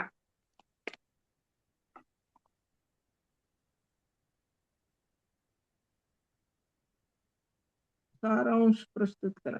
हरे कृष्णा. माताजी कुठलं वाचन केलं प्रश्न? पहिलंच आहे ना फुले पुस्तक. जे तुम्हाला व्हॉट्सअप मध्ये 2 प्रश्न पाठवलेत, व्हॉट्सअप मध्ये जे तुम्हाला प्रश्न पाठवलेत 2, जे ते वाचलं का? त्याच्यामधला पहिला त्यांनी वाचला. मला वाटलं मोठ्या बुक मध्ये पाहत. नाही नाही, हा मोठ्या बुक मध्ये पण पहिला आहे तो आणि व्हॉट्सअप मध्ये पण पहिला आहे, दोन्हीकडे पण त्याचा नंबर एकच आहे. मिळालं का प्रभूजी तुम्हाला? प्रभूजींना प्रश्न मिळाला? मिळाला. खुले पुस्तक परीक्षेचे प्रश्न. हा वाचा, पहिला प्रश्न वाचा तुम्ही पण एकदा. भगवद्गीता अध्याय 1 ते 6 मधील प्रमुख मुद्दे आणि प्रत्येक अध्यायामधील कडी स्पष्ट करत तुमच्या स्वतःच्या शब्दात सारांश प्रस्तुत करा. मग प्रभूजी 1 ते 6 पूर्ण अध्याय वाचावं लागते ना? पूर्ण आधी प्रश्न वाचा तुम्ही. 1 ते 6 मध्ये भगवद्गीता अध्याय 1 ते 6 मधील प्रमुख मुद्दे आणि प्रत्येक अध्यायामधील कडी स्पष्ट करत तुमच्या स्वतःच्या शब्दात सारांश प्रस्तुत करा. संपला? हो. विचारा, काय विचारायचं तुम्हाला? नाही, मग अध्याय 1 ते 6 पूर्ण वाचन करावं लागेल. हो, करावं लागेल. करावं लागेल. नुसतं वाचन करून जमणार नाही, ते वाचन करून तुम्हाला समजलेलं पाहिजे, है ना. त्याच्यामध्ये प्रमुख मुद्दे काय आहेत हे पण तुम्हाला समजलं पाहिजे आणि त्याची कडी पण समजली पाहिजे. ती कडी तुम्हाला वाचन करून मिळणार नाही, ती मी वर्गामध्ये सांगितलेली आहे. हो, चालेल. हा, ठीक आहे. समजलं? आता सांगू मी बोलू? हा. तर बघा, आता पहिलं ह्याच्यामध्ये मी तुम्हाला सांगितलं की प्रश्न आपल्याला वाचायचा आहे आणि तो समजून घ्यायचा आहे. आतापर्यंत आपण काय केलं की फक्त एक ओपन बुकचा प्रश्न वाचला आणि तो काय आहे की अध्याय 1 ते 6 मधील प्रमुख मुद्दे आणि त्यांच्या अध्यायातील कडी स्पष्ट करा. म्हणजे काय? हा, ते मी सांगतो. आता प्रश्न वाच, कडी आणि ते स्पष्ट करत ते आपल्या शब्दात त्याचा सारांश प्रस्तुत करा, असं त्यांनी म्हटलेलं आहे. आता मी म्हणलं की पहिला मुद्दा आहे की तुम्हाला इथं जेव्हा आपल्याला प्रश्न मिळेल तेव्हा पहिली गोष्ट आपल्याला काय करायची, प्रश्न आपल्याला समजून घ्यायचा आहे. जेव्हा आपल्याला असं ओपन बुकचा प्रश्न मिळाला तर प्रश्न तो समजून घेणे. आता आपण हा प्रश्न समजून घेऊया. प्रश्न समजून घेण्यासाठी आपल्याला त्याच्यामध्ये प्रत्येक शब्द आपल्याला तसं माहित पाहिजे, त्याचा अर्थ. तर आपल्याला माहिती आहे 1 ते 6 अध्याय काय आहे माहिती आहे, प्रमुख मुद्दे आपल्याला समजलं. आता कडी आपल्याला समजत नाहीये. तर कडी म्हणजे काय आहे? कडी म्हणजे काय असतं? कडी अशी असते है ना, एकामध्ये अशी गुंतलेली आहे ना. हा, तर मग त्याचा दुसरा अर्थ कडी, ती तर शब्दशः अर्थ झाला. आणि इथं कडीचा अर्थ काय आहे की एकमेकांना ते कसं जोडले गेलेले आहेत. एकमेकांना पूरक कसे आहेत बाबा ते? नाही, पूरक नाही. तर कडी काय करते, हे कधी कधी काय असतं, 2 दोरे आहेत. तर 2 दोऱ्यांना असं एकमेकांना कसं जोडलं जातं, एका कडीद्वारे जोडलं जातं. बरोबर आहे. थोडक्यात पकडून ठेवणं. हा, पकडून ठेवणं. आता ते सांगतायत की आम्ही तुम्हाला प्रत्येक वेळेस सांगत होतो बघा, जेव्हा नवीन अध्याय सुरू झाला है ना, तेव्हा मी तुम्हाला काय सांगायचो की पहिला अध्याय असं इथं संपला, म्हणजे पहिली दोरी इथं संपली आणि ह्या दोरीपासून है ना, की दुसरा अध्याय कसा सुरू झाला बाबा, असं मी तुम्हाला प्रत्येक वेळेस सांगायचो की नाही? हो हा, हो हो तर मग त्याचा अर्थ काय, की ह्या पहिल्या अध्यायापासून दुसऱ्या अध्यायाचा काय संबंध आहे, है ना? तर तर म्हणजे ही झाली त्याची कडी. कडी ती मी सांगायचो, या पहिल्या अध्यायापासून दुसऱ्या अध्यायाने कसं पकडले बाबा त्यांनी, है ना, मी सांगायचो असं नवीन अध्याय सुरू झाला की. बरोबर आहे. तर ह्याला म्हणायचं कडी. समजलं आता? कुणाला काही शंका आहे की कडी म्हणजे काय? कुणाला समजलं नाही असं कुणी आहे? दादा हा प्रश्न, तर प्रश्न कुणाला समजला नाही, कोण समजून सांगू शकतं? हे प्रश्न जो आहे आपला, आपला पहिला मुद्दा आहे की प्रश्न समजून घेणे. आता सगळ्यांना समजला प्रश्न, तर तुमच्यापैकी एक जण प्रयत्न करा की तुम्हाला काय समजलं ते मला सांगा, म्हणजे तुम्हाला समजला की नाही मला कळेल.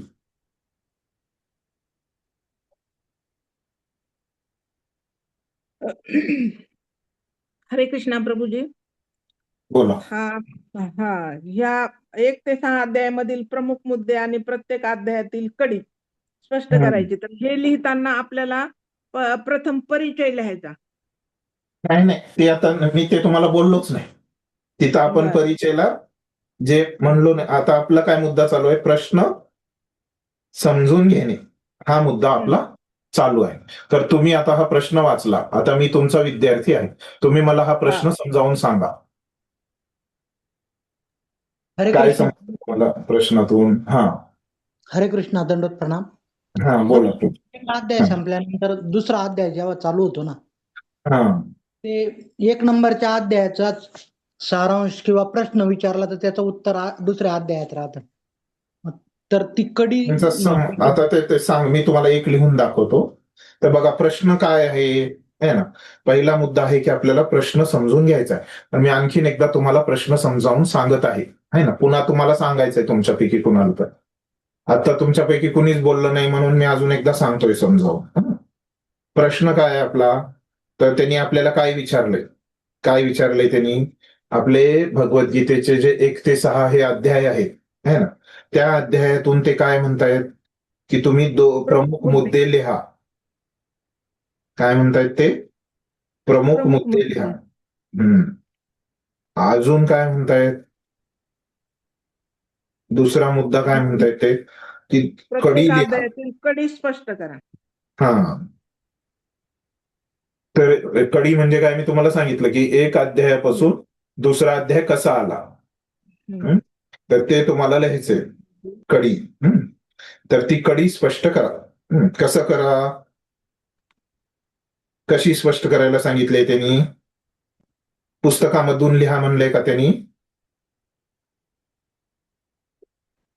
एकदम विस्तारानं, जसं मोठं आहे मी तुम्हाला शिकवलं एवढं 3-4 महिने शिकवलं, तर त्याचं जसंच्या तसं लिहायचंय का तुम्हाला? आमच्या शब्दात, तुमच्या कसं शब्दात. लिहायचंय? तुमच्या स्वतःच्या शब्दात लिहायचंय. आणि कसं लिहायचंय? विस्तारानं लिहायचंय का? हो. काय सांगितलंय त्यांनी प्रश्नात, कसं लिहा म्हणलंय?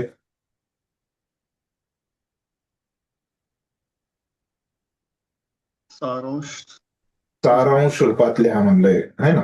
विस्तारानं नाही. सारांशामध्ये कसं असतं की सगळं आलं पण पाहिजे आणि शॉर्ट मध्ये पण कमी शब्दात आलं पाहिजे. अरे बापरे. बरोबर आहे. असं त्यांनी तुम्हाला उत्तर लिहायला सांगितलं, है ना. सगळं काही सोडायचं पण नाही आणि कमी शब्दात लिहायचं. त्याला काय म्हणायचं? त्याला? सारांश.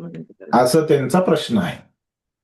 आता सांगा, तुमच्या सगळ्यांना समजला का आता मी जे एवढं स्पष्टीकरण दिलं? हो. आता कुणाला सांगा, तुमच्यापैकी एकाला रिपीट करता आलं पाहिजे. काय प्रश्न समजावून सांगा तुमच्यापैकी कोणतर.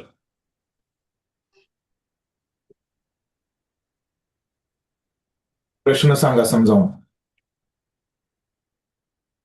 काय विचारलंय या प्रश्नामध्ये आणि काय लिहायचंय तुम्हाला? प्रश्न आहे 1 ते 6 अध्यायामधील प्रमुख मुद्दे आणि प्रत्येक अध्यायामधील कडी स्पष्ट करत सारांश, तुमच्या स्वतःच्या शब्दात सारांश प्रस्तुत करा. तर ह्याच्यामध्ये हा, 1 आता ते एक प्रश्न 6 समजला का? अध्यायामधले हा, हा? प्रश्न, हा असा प्रश्न, हा सांगा मग. काय? 1 ते 6 अध्यायामधले प्रमुख मुद्दे घ्यायचे आपल्याला. बरोबर आहे. 6 पहिले. ते 6 अध्यायामधले प्रमुखच मुद्दे घ्यायचे. नंतर त्याच्या पुढे आपल्याला त्या अध्यायामध्ये प्रत्येक अध्यायामधली कडी आपल्याला स्पष्ट करायची आहे. म्हणजे की पहिला अध्याय संपल्यानंतर दुसरा अध्याय कसा सुरू झाला, तर त्याविषयी आपल्याला तिथे थोडक्यात लिहायचंय. हे सर्व 6 अध्यायांचं घ्यायचंय. त्याच्यानंतर सारांश प्रस्तुत करायचा आपल्याला. म्हणजे की 1 ते 6 अध्यायातला आपल्याला प्रमुख मुद्दे पण घ्यायचे, कडी पण स्पष्ट करायची आणि त्या सर्वांचा सारांश रूपामध्ये आपल्याला ते लिहायचंय. आपल्या स्वतःच्या शब्दामध्ये. हा. ठीक आहे, असं प्रश्न आहे. आता एवढा तुम्हाला प्रश्न समजला, हे इथपर्यंत झालं पहिली पायरी. ही महत्वाची पायरी आहे. प्रश्न समजला तरच आपल्याला उत्तर लिहिता येतं याचं. आता पण प्रभूजी, माझी शंका आहे, आता विचारू का मी? उत्तराबद्दल शंका विचारू नका. उत्तराबद्दल मी सांगणार आहे ना काय लिहायचं. दुसरी असेल तर विचारा. हो हो. उत्तराबद्दल आता आपण उत्तराकडे जाऊया. हे प्रश्न समजला. आता उत्तरामध्ये मी तुम्हाला काय सांगितलं होतं आतापर्यंत? उत्तर कसं लिहायचं काय सांगितलं त्याच्यावर सामान्य माहिती मी दिली तुम्हाला. काय दिली? उत्तर लिहिताना पहिल्यांदा परिचय लिहायचा आपल्याला. परिचय लिहायचा. अजून काय लिहायचं? 3 ते 10 मध्येच लिहायचा परिचय. हा, अजून काय? नंतर त्याचा त्या प्रश्नाचा आपल्याला मूळ गाभा लिहायचा. मुख्य काय आहे त्याच्यामध्ये तो. आणि त्या प्रश्नाचा आपल्याला निष्कर्ष लिहायचा शेवटी. बरोबर. संपूर्ण. आता निष्कर्ष लिहायचा. तर आता आपल्याला उत्तर काय लिहायचं हे आपल्याला कळालं की 1 ते 6 अध्यायामधले प्रमुख मुद्दे लिहायचे, कडी लिहायचे आणि आपल्या शब्दात लिहायचे. हे उत्तर आपल्याला कळालं. तर सारांश रूपामध्ये हे आपला गाभा. आता ह्याचा परिचय आपल्याला करून द्यायचा. 1 ते 6 अध्यायामध्ये काय विषय आहे हो? काय शिकलो आपण 1 ते 6 अध्यायामध्ये? 1 ते 6 अध्यायाला नाव काय दिलंय? पूर्ण 6 अध्यायाला मिळून 6 अध्यायाला मिळून विभागाला नाव काय दिलं?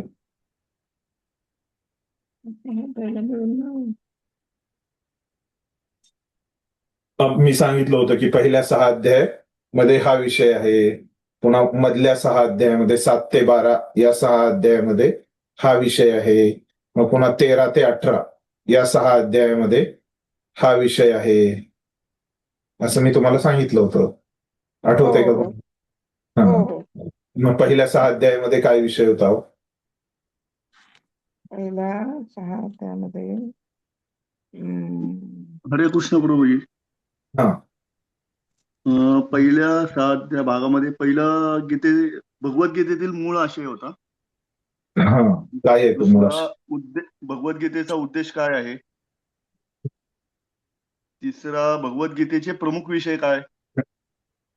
4 भगवद्गीतेचे ज्ञान. नाही, ते तुम्ही ह्याच्यातून सांगताय वाटतं बहुतेक. हो, लिहिलेलं इंट्रोडक्शन. नाही, पहिल्या 6 अध्यायामध्ये मी तुम्हाला सांगितलं होतं की त्याचा विषय कर्मयोग आहे. जे मधले 6 अध्याय आहेत 7 ते 12 त्याचा विषय काय आहे? भक्तियोग आहे, है ना. आणि 13 ते 18 या 6 अध्यायांचा विषय काय आहे? काय सांगितलं होतं? ज्ञानयोग. तर ह्या 1 ते 6 मध्ये या अध्यायामध्ये काय विषयाची चर्चा केलेली आहे? कर्मयोग, है ना. कर्मयोगाबद्दल इथं भगवंतांनी सांगितलंय. हे आपण बघितलं होतं. मग आता परिचयामध्ये इथं विषय भगवंतांनी कर्मयोगाची चर्चा केलेली आहे की कर्मयोग कसं चांगला मार्ग आहे आणि तो सुरक्षित मार्ग आहे अशी तिथं चर्चा झालेली आहे. आणि हे कर्मयोगाचा जर अभ्यास केला तर कसं भक्तीच्या अभ्यासामध्ये हा कर्मयोगाचा अभ्यास येतो आणि बाकीच्या योगापेक्षा हा कसा चांगला मार्ग आहे भक्तीच्या नंतर. हे इथं चर्चा झालेली आहे. तर आता आपल्या प्रश्नाला जे उत्तर आहे है ना, तर प्रमुख मुद्दा काय झाला मग या अध्यायाचा जो विषय आहे की कर्मयोग. तर आता मी तुम्हाला एक परिचय ह्याचा लिहून दाखवतो की 1 ते 6 या अध्यायामध्ये आता ह्याचा परिचय कसा लिहायचा. समजा मी या प्रश्नाचं उत्तर लिहितोय, तर मी असं लिहिणार की भगवद्गीतेच्या हे तुम्ही पूर्ण लिहा, मी शॉर्ट मध्ये लिहितोय भगी है ना, तुम्ही असं नाही लिहायचं. भगवद्गीतेच्या या पहिल्या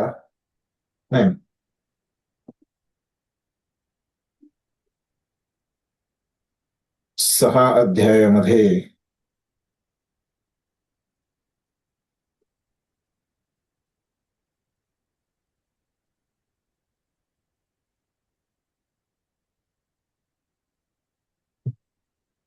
त्यांनी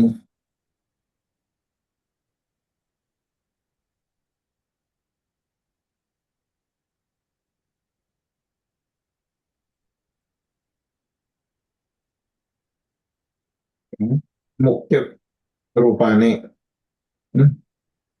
रूपाने काय केले, कर्मयोग या विषयावर चर्चा केली आहे.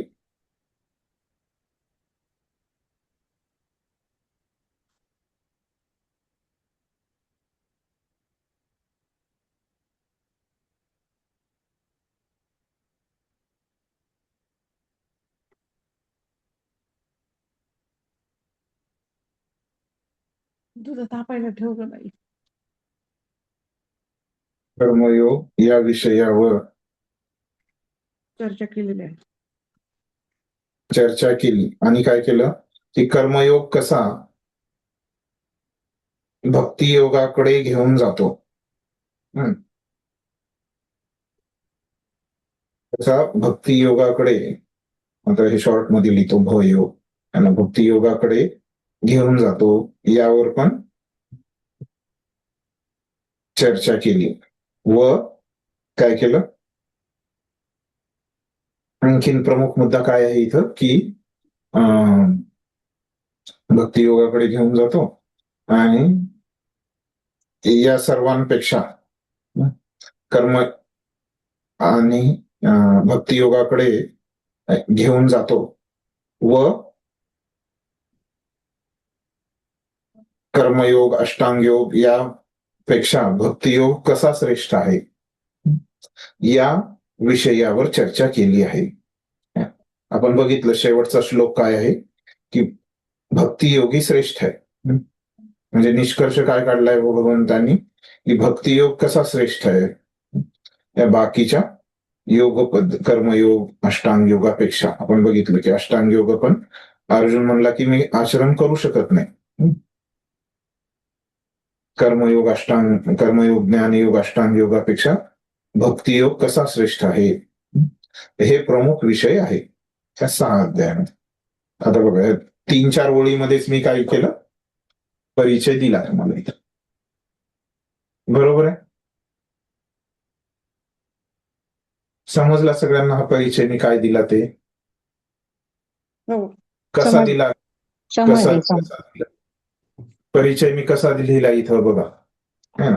मी बघितलं उत्तर काय आहे है ना, उत्तर काय आहे त्यांनी जे विचारलंय है ना, त्याच्यानुसार उत्तर काय की प्रमुख मुद्दे त्यांनी लिहायला सांगितले. तर प्रमुख मुद्दे जेव्हा मला लिहायचे तर ते कशाचे लिहायचे, तो पहिल्या 6 अध्यायाचे लिहायचे. तर ह्या 6 अध्यायामध्ये काय विषय आहे, प्रमुख विषय, सगळ्यात प्रमुख विषय.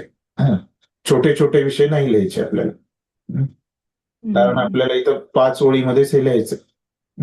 तर बघितलं की सगळ्यात महत्वाचे विषय तर ते बघितले मी अगोदर, त्याचं मनन केलं मी, आणि ते मनन करून मी काय केलं, हे परिचय इथं 3 ओळीमध्ये लिहिला.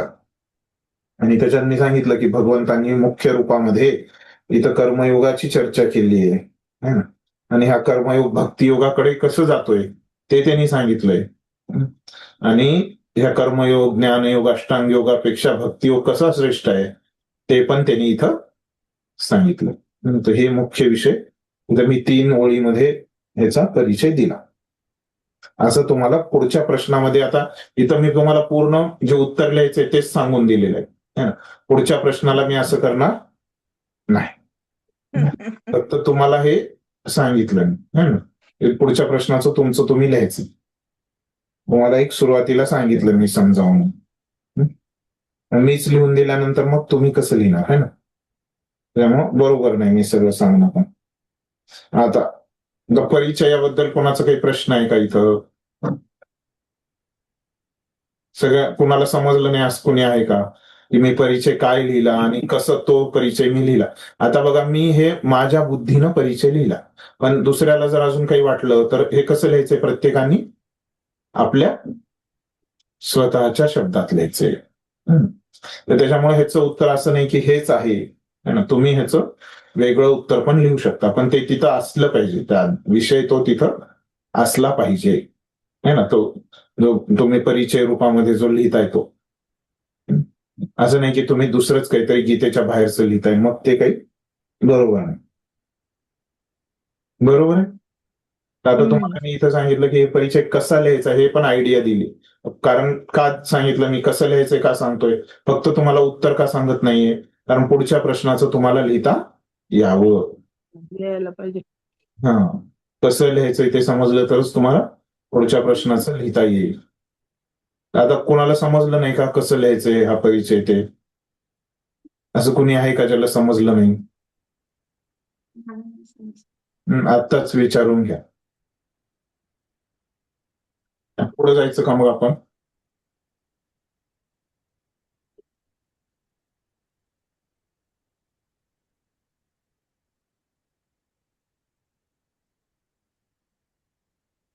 काय झालं? कुणीच काहीच बोलत नाही. थांबायचं का पुढे जायचं? नाही, चांगलं सांगितलं. कृष्ण प्रभूजी. खरंच सांगितलं तुम्ही, छान सांगितलं. हे एवढं आम्हाला काही जमलं नसतं आणि लक्षात पण आलं नसतं. छान सांगितलं. नाही, मी प्रयत्न केला बरं का प्रभूजी, पण माझे खूप सारे पानं झाले त्याचे. तर ठीक आहे, मी ठीक आहे. नंतर विचार केला की हे जर का समजा एवढं जर होत असेल तर ते 6 अध्याय म्हटल्यानंतर तर त्याचं खूप सारं काही काही होऊन जाईल, म्हणून मग मी ते आता ते बाकीचं आपण पुन्हा परिचय समजला ना. हा, आता आपण गाभाकडे जाऊया. तर आता बघा, हे जो प्रश्न आहे, पहिला प्रश्न मी तुम्हाला सांगितलं की परिचय, गाभा आणि निष्कर्ष हे सगळं मिळून आपल्याला काय 600 ते 800 शब्दात व्हायला 800 पाहिजे, शब्दात असं लिहायचं. सामान्य नियम आहे. आणि हा प्रश्न जो आहे पहिला प्रश्न, ह्याचं उत्तर लिहिणं खूप अवघड आहे. त्याच्यामुळं ही जी शब्दसंख्येचा जो नियम आहे है ना, तो हा पहिल्या प्रश्नासाठी माफ आहे. कारण 800 शब्दात हे लिहिणं खूप अवघड आहे. ह्याचा गाभा खूप मोठा होणार आहे. पूर्ण 6 अध्यायाचा आहे ना. त्याच्यामुळं हा नियमाचं तुम्हाला इथं माफी आहे. जो सामान्य नियम आहे ते मी सांगतो. त्याच्यामुळं इथं तुम्ही ह्या उत्तराची लांबी तुमची जास्त होईल. 1 2 3 4 पाने तरी होतील प्रभूजी. ते कितीही हो, 4 हो, किती हो, तर ते मुख्य प्रत्येक अध्यायाचं ते मुख्य मुद्दे आले पाहिजे आणि कडी आली त्याच्यात. प्रत्येक अध्यायाचे आले पाहिजेत ना. तर त्याच्यामुळे ते कितीही हो तुम्हाला माफ आहे. बरं. ठीक आहे. असं नाही की 6 ते 800 मध्येच राहिला. ठीक आहे, समजलं आता? फक्त ह्या प्रश्नासाठी. पुढच्या प्रश्नासाठी तो नियम लागू आहे. तर मग बघा, गाभा आपल्याला लिहायचं. इथून आपण असं चालू केलं परिचय. आता आपण गाभ्यामध्ये तुम्ही आणखीन काय आहे की तुमचा मुद्देसूद है ना, म्हणजे काय पॉइंट वाईज है ना, की असं अध्याय पहिला, अध्याय पहिला प्रमुख मुद्दे असं हेडिंग द्यायचं गाभ्यामध्ये है ना. अध्याय पहिला प्रमुख मुद्दे. असं दिलं की काय होतं, जे मला वाचायला सोपं होतं ना. आणि असं लिहायचं तुमचा कोणता पण प्रश्न असो, त्याच्यामध्ये तुमचं जे उत्तर असणार आहे गाभ्यामध्ये, तर ते कसं असलं पाहिजे, त्याचे हेडिंग असल्या पाहिजेत. आणि जास्त असं उगाच, जरी हा निबंध आहे तरी मोठे मोठे पॅरेग्राफ लिहायचे नाहीत तुम्हाला. तर पॉइंट असे है ना, शीर्षक आणि त्याचे पॉइंट असं तुम्ही मोजक्याच शब्दात. कारण आपल्याला काय म्हणले, सारांश रूपामध्ये विशेष ह्या प्रश्नात अजून त्यांनी विशेष भर देऊन सांगितलं की सारांशात लिहा है ना. तर जनरल सामान्य नियमच आहे की इथं आपल्याला या प्रश्नाचे सगळे हे जे ओपन बुक प्रश्न आहेत यांचे सगळे उत्तर हे आपल्याला आपल्या शब्दात लिहायचे. हे इथं गृहीत धरूनच चालायचं. आता इथं त्यांनी सांगितलंय प्रश्नात, सांगितलं नसलं तरी हे आपण गृहीत धरायचंच तिथं की हे आपल्याला आपल्या शब्दातच लिहायचं. पुस्तकी भाषेत ते क्लोज बुक, बंद पुस्तकाला चालतं की पुस्तकात आहे तेच लिहा, है ना. मी कसं बंद पुस्तकाला जरी ते माहित असलं उत्तर तरी पुस्तकात जो शब्द आहे तोच बघून सांगत होतो. ते बंद पुस्तकाला नियम आहे. पण ओपन बुकचा नियम कसा आहे की आपल्या भाषेतच लिहायचं जेवढं जमल तेवढं. आणि एक जो असतो तो जसंच्या तसं पण थोडे 1-2 ओळी लिहायचे असतात, ते मी सांगतो तुम्हाला. तर अध्याय पहिला, प्रमुख मुद्दे असं लिहायचं. आता पहिल्या अध्यायात प्रमुख मुद्दा काय आहे?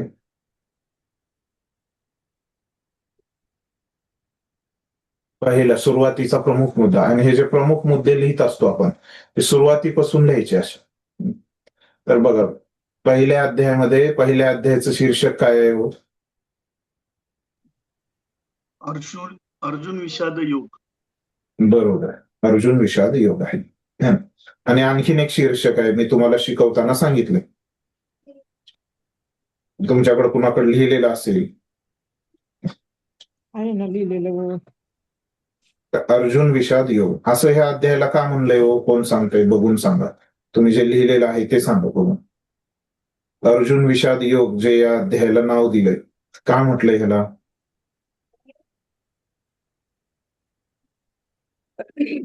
कारण युद्धभूमीवरती जेव्हा सैन्याचे निरीक्षण. अर्जुनाने बरोबर, भगवंतांना सांगितलं की दोन्ही सैन्यांच्या मध्ये रथ घेऊन चला, कारण मला माझ्याशी कोण लढणार आहे त्यांना एकदा बघायचंय. मग ते अर्जुनाने सर्व नातेवाईकांना बघून मग त्याच्यामध्ये करुणा निर्माण झाली.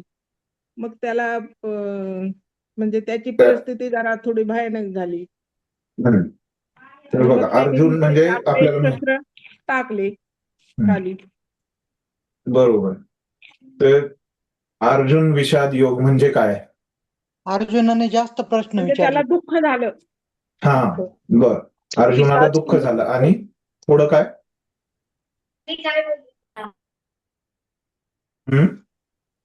दुसरं आहे ते सैन्यांचं निरीक्षण. युद्ध नाही, अर्जुन विषाद योगचा अर्थ सांगा. सैन्यांचं निरीक्षण. तुम्ही अर्जुन विषाद योगचा अर्थ सांगा मला.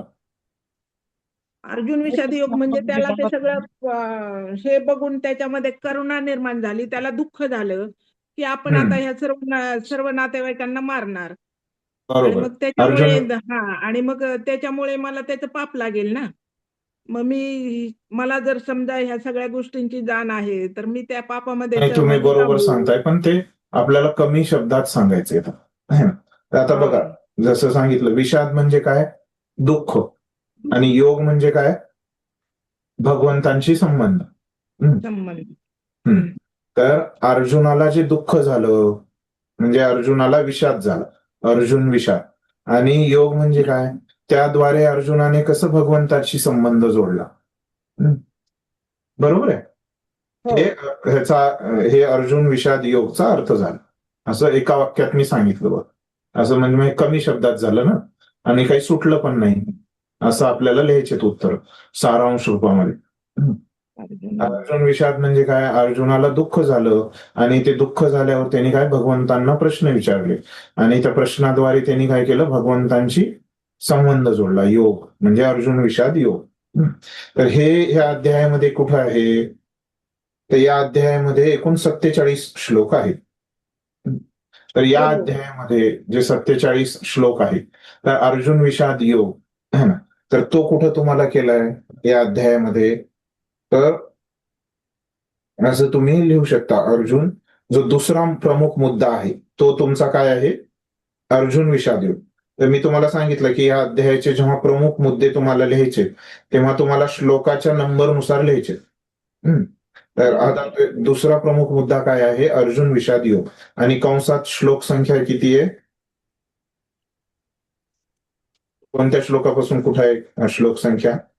28व्या श्लोकापासून 47व्या श्लोकापर्यंत. सॉरी 46 श्लोक आहेत. 47 आहेत बघा पण एक 46 आहेत फक्त. एक बघतोय मी. एक 47 46 मी 47 चुकून म्हटलो. तर हे 28 ते 46. तर या श्लोकामध्ये काय आहे, अर्जुन विषाद योग इथं त्यांनी केलाय.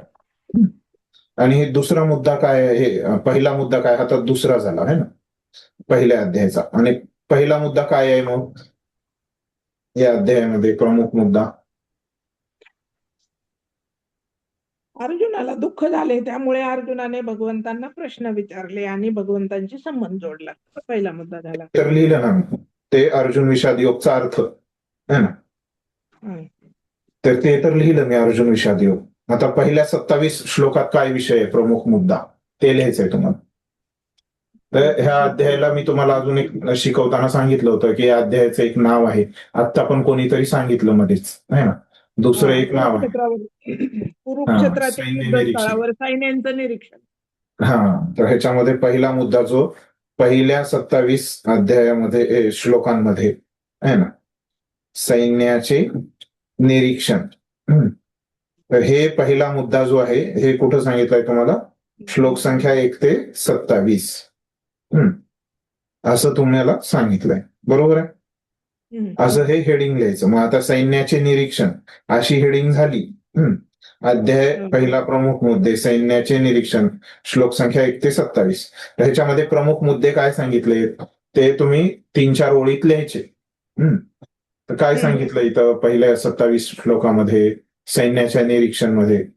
तर आपण आता मी सांगतो तुम्हाला काय लिहायचं सैन्याचं निरीक्षण मध्ये, त्याचं पूर्ण लिहून दाखवतो. तर सैन्याचे निरीक्षण पहिल्या 27 श्लोकाचं लिहायचं 4-5 ओळी ह्याच्यात. की इथं आपल्याला दिसतं की पहिल्या 11 श्लोकांमध्ये पहिल्या 11 श्लोकांमध्ये आपण पाहतो की या ठिकाणी या कुरुक्षेत्रवरील युद्धाची तयारी चालू आहे. आणि श्लोक 12 ते 20 या श्लोकामध्ये आपण बघतो की पांडवांचं सैन्य कसेही विजयी होणार या विजयाची लक्षणं आपल्याला इथं दिसत आहेत. आणि श्लोक संख्या 21 ते 27 यामध्ये आपल्याला काय की कृष्ण कसे भक्तवत्सल आहेत हे आपल्याला इथं समजत आहे, बरोबर. असं हे 1 ते 27 या श्लोकामध्ये आपल्याला समजून येत आहे. एवढं आता मी प्रमुख 3 ओळीमध्ये त्याचं लिहिलं बघा. सैन्याचं निरीक्षणामध्ये काय काय चालू आहे. पहिल्या 11 श्लोकामध्ये तिथं युद्धाची तयारी चालू आहे ना. 12व्या श्लोकापासून 20व्या श्लोकापर्यंत पांडव जे विजयी होणार आहेत त्या विजयाची लक्षणं चिन्ह तिथं दिसत आहेत. आणि 21 ते 27 या श्लोकामध्ये तिथं काय दिसत आहे तर कृष्ण हे कसे भक्तवत्सल आहेत हे आपल्याला तिथं दिसून येत आहे. हे असं इथं मी लिहिलं सैन्याचे निरीक्षण मध्ये हे 3 ओळी लिहिल्या. मग त्याच्यानंतर नंबर 2 टाकून इथं लिहिलं अर्जुन विषाद योग. अर्जुन विषाद योगामध्ये है ना 28 ते 46. ह्याच्यामध्ये मी तुम्हाला माग पण सांगितलं की अर्जुनानं इथं 4 प्रश्न विचारलेले आहेत. आणि ते कोणते कोणते आहेत, सॉरी 4 क्षमा करा. अर्जुनानं इथं काय केलंय की कारण दिलेली आहे. प्रश्न नाही विचारले की कृष्णाने जे ते युद्ध करायला तिथं आले होते तर तिथं काय अर्जुनानं युद्ध न करण्याची कारणं दिलेली आहेत है ना. जेव्हा दोन्ही युद्धाच्या मध्ये त्याला घेऊन आलं रथाला तेव्हा अर्जुनानं काय बघितलं आपल्या समोर, आपले आजोबा, आपले गुरु आणि आपले सगळे वरिष्ठ, आपले चुलत भाऊ, त्यांना अर्जुन पाहतो समोर. आणि काय होतं त्याची करुणा जागृत होते. त्याची जी करुणा जागृत होते ते कधीपर्यंत होते 28 ते 30 या श्लोकामध्ये त्यानं सांगितलं, त्याची करुणा जागृत झाली, तर पहिलं कारण जे अर्जुनानं दिलं है ना, ते करुणेचं. असं लिहा तुम्ही. आता एका वाक्यात कसं लिहायचं ह्याला, तर अर्जुन विषाद योग म्हणजे काय, अर्जुनाला जे दुःख झालंय आणि ते दुःख झाल्यावर त्यांनी भगवंतांना हे केलं, दुःख झाल्यानंतर त्या दुःखाबद्दल त्यांनी भगवंतांशी संवाद साधलाय, भगवंतांशी त्यांनी संबंध साधलाय त्या दुःखाबद्दल चर्चा करण्यासाठी. याला अर्जुन विषाद योग म्हटलेला आहे. आणि या संवाद साधताना त्यांनी युद्ध न करण्याची कारणं दिलेली आहेत. त्यामध्ये पहिलं कारण हे आपल्याला 28 ते 30 या श्लोकामध्ये दिसतं, असं एका ओळीत मी लिहिलं. दुसरं कारण जे अर्जुनाने दिलेलं आहे ते आहे की मी जर माझ्या नातलगांना मारलं तर मला आनंद आनंद किंवा सुख, असं मी सांगितलं असेल तुम्हाला शिकवताना, आनंद किंवा सुख मला प्राप्त होणार नाही. आणि याची चर्चा 31 ते 35 या श्लोकांमध्ये झालेली आहे. तिसरं कारण जे अर्जुनानं दिलेलं आहे की मला पाप कर्म लागतील मी जर यांना मारलं तर, बरोबर आहे. हे अर्जुनाने 36व्या ते 38व्या या श्लोकात सांगितलेलं आहे. चौथं कारण जे अर्जुनाने सांगितलंय की माझी वंश परंपरा आणि कुटुंबाच्या ज्या परंपरा आहेत त्या नष्ट होतील, हे त्यांनी 39 ते 43 या श्लोकामध्ये सांगितलेलं आहे. असं मी बघा 4 ओळीमध्येच हे 43व्या श्लोकापर्यंत आलो. ठीक. मग आता जे पुढचे आहेत 45, 44, 45, 46 त्या श्लोकांचा अर्थ काय की हा 44 पण त्याच्यामध्येच येते बघा. आणि इथं अरे रे आम्ही भयंकर पाप करण्यास तयार झालो आहोत, हे किती चमत्कारिक आहे. तर 43 पर्यंत त्याच्यामध्ये मी लिहिलं बघा. आता हे 44 ते 46 आहे ना, हे श्लोक मी कुठं लिहिणार, कडीमध्ये लिहिणार. आता हे या अध्याय पहिल्यामधले हे प्रमुख मुद्दे झाले है ना.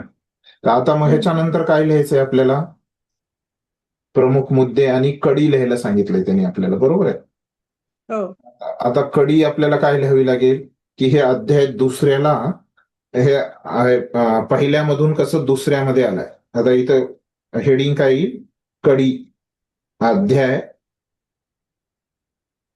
1 ते 2 असं लिहायचं हेडिंग. तर पहिल्या अध्यायापासून दुसरा अध्याय कसा आला ते हे कडी मी लिहून दाखवतो तुम्हाला. तर आता बघा 43व्या श्लोकापासून आपण तिथे इथं कव्हर केलेलं आहे तिथं.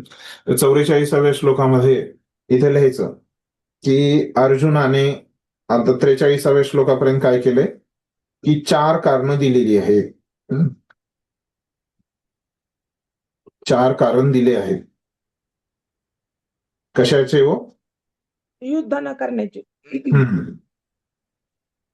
असं त्याची अशी परिस्थिती आहे अर्जुनाची, दिले आहेत.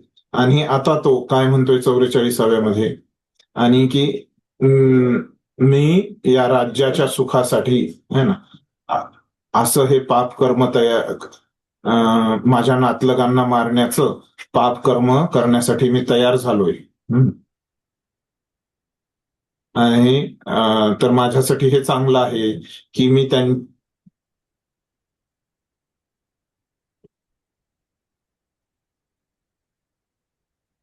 माझ्यासाठी चांगलं हे आहे की त्यांनीच मला जर मारलो है ना, 45व्या श्लोकामध्ये अर्जुन सांगतोय है ना, त्यांनीच मला जर मारलं तर माझ्यासाठी चांगलं आहे. असं मी एक ओळ लिहिली. समजलं का मी काय काय लिहिलं इथं, ते काय लिहिलं इथं, अर्जुनाने आतापर्यंत 4 कारणं दिली आहेत युद्ध न करण्याची. आणि आता त्याचा मनामध्ये विचार आहे की तो समजतोय की मी माझ्या नातलगांना मारण्याचं मी आणखीन एकदा सुरुवातीपासून सांगतो, कमी शब्दात आपल्याला बसवायचंय ना, त्या दृष्टिकोनातून मी सांगतो. अर्जुनाने आतापर्यंत 4 कारणं दिली आहेत युद्ध न करण्याची. आणि त्याची परिस्थिती अशी आहे की तो विचार करतोय की माझ्या नातलगांना मी या राज्याच्या सुखासाठी मारतोय ते पाप कर्म करण्यापेक्षा माझ्या नातलगांनीच मला मारणं हे अधिक चांगलं आहे, असा त्याचा भाव आहे. हे कसं कळालं भाव आपल्याला? 44 आणि 45व्या श्लोकातून कळाला. तो इथं मी लिहिला. हे सगळं मी 1 ते 2 वाक्यात हे बसवलं मी. मग पुढं आता 46व्या श्लोकात काय सांगतोय? 46वा श्लोक हे संजय बोलतोय. संजय काय म्हणतोय की, संजय म्हणाला, रणभूमीवर याप्रमाणे बोलून झाल्यानंतर अर्जुनाने आपले धनुष्यबाण बाजूला टाकले आणि मनामध्ये अत्यंत शोकाकुल होऊन रथामध्ये तो बसला. बरोबर. आणि मग पुढचा श्लोक पण संजयच बोलतोय बघा, दुसऱ्या अध्यायात. आणि संजय काय म्हणतोय? करुणेने भारावलेल्या, मन खचलेल्या आणि अश्रूंनी नेत्र भरून आलेल्या अर्जुनाला पाहून मधुसूदन श्रीकृष्ण पुढील प्रमाणे म्हणाले. तर आता अर्जुनाची अवस्था आपण लिहिली 44, 45 आणि मागचे 43 श्लोक बघून पहिल्या 2 ओळीत है ना, कडीमध्ये. मग आता त्याच्या पुढे लिहायचं, अर्जुनाची ही अवस्था पाहून संजय म्हणतोय की अर्जुन आता शोकाकुल होऊन रथामध्ये खाली बसलेला आहे. आणि रथामध्ये या भारावलेल्या अवस्थेत, मन खचलेल्या अवस्थेत, नेत्रांमध्ये अश्रू है ना, अश्रूमध्ये नाही, नेत्रांमध्ये अश्रू आहेत है ना, अशा अवस्थेमध्ये अर्जुनाला पाहून श्रीकृष्ण पुढील प्रमाणे म्हणाले. ते कुठं आहे? अध्याय 2 मध्ये आहे. हरे कृष्ण. दंडोत प्रणाम सर्वांना. प्रभूजी, माताजी, मी सत्संग आहे आमच्याकडे. जावा मला रेकॉर्डिंग मध्ये मिळाले. आम्ही 5 मिनिट राहिलेत, 5 मिनिटात मी संपवतोय. तर बघा, आतापर्यंत मी कडीमध्ये काय काय लिहिलं सुरुवातीपासून सांगतोय एकदा. कडी तर 2 मुद्दे लिहिले कडीमध्ये. अर्जुनाची अवस्था लिहिली आणि ही अवस्था कसं दुसऱ्या अध्यायाकडे घेऊन जाते. ह्या शेवटच्या श्लोकातून कसं दुसऱ्या अध्यायाचा पहिला श्लोक येतोय ते पण मी सांगितलं. तर कसं अजून एकदा सांगतो. तर अर्जुनाने आतापर्यंत 4 कारणं दिली आहेत युद्ध न करण्याची. आणि अर्जुनाची जी सध्याची परिस्थिती आहे, तर तो विचार करतोय की माझ्या नातलगांना या राज्याच्या सुखभोगासाठी मारण्यापेक्षा हे चांगलं आहे की या नातलगांनीच मला मारावं, माझ्यासारख्या लोकांना मारावं, अशी माझी इच्छा आहे. नाही, अशी हे माझ्यासाठी अधिक चांगले आहे, अधिक चांगले आहे, असा अर्जुन विचार करतोय. हे पहिला मुद्दा होता. आणि ह्याच्यात मी काय सांगितलं की हे अर्जुनाचे अवस्था पाहून संजय म्हणत आहे की अर्जुनाने काय धनुष्यबाण बाजूला ठेवला आहे आणि तो शोकाकुल होऊन रथामध्ये बसलेला आहे. आणि रथामध्ये बसल्यानंतर त्याचं मन कसं आहे? करुणेनं भारावलेलं आहे, खचलेलं आहे आणि त्याचे नेत्र अश्रूंनी भरलेले आहेत. आणि हे बघून श्रीकृष्ण आता बोलत आहेत, असं तिथलं वर्णन संजय यांनी केलेलं आहे. तर कसं झालं मग? आपला पहिल्या अध्यायाला दुसरा अध्याय जोडला गेला. बरोबर आहे? जोडला की नाही? जोडला की नाही? जोडला ना प्रभूजी. असं मी हे आता तुम्हाला सांगितलं, हे असेच मी प्रत्येक वेळेस शिकवताना तुम्हाला ही कड्या सांगितलेल्या आहे. बरोबर आहे ना? की मागच्या श्लोकांपासून हे कसं आलेलं आहे. तर ते आता इथं मी तुम्हाला लिहून दाखवलं, इथं पूर्ण है ना. पहिल्या अध्यायाचे प्रमुख मुद्दे तुम्हाला मी लिहून दाखवले है ना. इथं पहिल्या अध्यायापासून दुसरा अध्याय आला, त्याची कडी लिहून दाखवली. आता तुम्हाला पुढचं लिहायचंय. आता त्याच्यात काय काय लिहायचंय तुम्हाला पुढच्या मध्ये? तर त्याच्यामध्ये आपण पुढच्यामध्ये आपल्याला लिहायचंय की दुसऱ्या अध्यायाचे प्रमुख मुद्दे इथे येतील. प्रमुख मुद्दे, बरोबर. मग दुसऱ्या ते तिसऱ्या अध्यायाची कडी, तिसऱ्या अध्यायाचे प्रमुख मुद्दे, तिसऱ्या ते चौथ्या अध्यायाची कडी, चौथ्या अध्यायाचे प्रमुख मुद्दे, चौथ्या ते 5व्या अध्यायाची कडी, 5व्या अध्यायाचे प्रमुख मुद्दे, 5व्या ते 6व्या अध्यायाची कडी आणि 6व्या अध्यायाचे प्रमुख मुद्दे इथपर्यंत तुमचा गाभा येणार आहे. हे सगळं तुम्हाला शिकवलेलं आहे. कोणत्या श्लोकापासून काय चालू आहे ते सगळं तुम्हाला सांगितलेलं आहे. आणि हे तुम्हाला लिहायचंय. हे आता तुमचा गाभा पूर्ण झाला इथं. तुम्हाला उदाहरणाखातर मी लिहून दाखवलं, पुढचं तुम्हाला लिहायचंय म्हणा. गाभ्यापर्यंत कोणाला प्रश्न आहे का? परिचय मी तुम्हाला लिहून दाखवला, गाभा लिहून दाखवला. इथपर्यंत कोणाला काही प्रश्न असेल, मी जे सांगितलं ते समजलं नाही तर ते विचारू शकता. समजलं. बाकीच्यांना सगळ्यांना विचारतो मी, त्यांना समजलं. तुम्हाला समजलं नाही तर तुम्ही विचार, आपली आपली जबाबदारी घ्या. प्रभूजी गाभ्यामध्ये प्रमुख मुद्दे लिहायचे ना? काय म्हणलं? गाभामध्ये प्रमुख मुद्दे लिहायचे ना, तुम्ही सांगितलं ते आता सगळं अध्यायाचे नाव, श्लोक संख्या आणि सगळं. माताजींचा प्रश्न आहे की गाभ्यामध्ये प्रमुख मुद्दे लिहायचे. है ना? तर ज्यांना समजलं त्यांनी सांगा तुमच्यापैकी काय लिहायचं. माताजींच्या प्रश्नाचं कोण उत्तर देणार तुमच्यापैकी? गाभ्यामध्ये काय लिहायचं? प्रमुख मुद्दे लिहायचे की काय हरे लिहायचं? कृष्ण प्रभू. हा सांगा.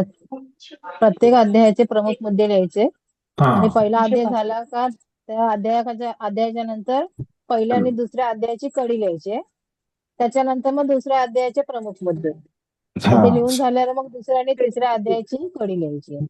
बरं. त्याच्यानंतर तिसऱ्या अध्यायाचे प्रमुख मुद्दे असे करत करत 6 अध्यायापर्यंत लिहायचंय. म्हणजे एक अध्याय झाला का त्या अध्यायाच्या पुढच्या अध्यायाची कडी आता लिहायची. हरे कृष्ण. समजलं का? ज्या माताजींचा प्रश्न होता त्यांना? हो समजलं प्रभूजी. ठीक आहे. अजून कोणाला काही विचारायला समजलं नाही तर क्लिअर करून घ्या.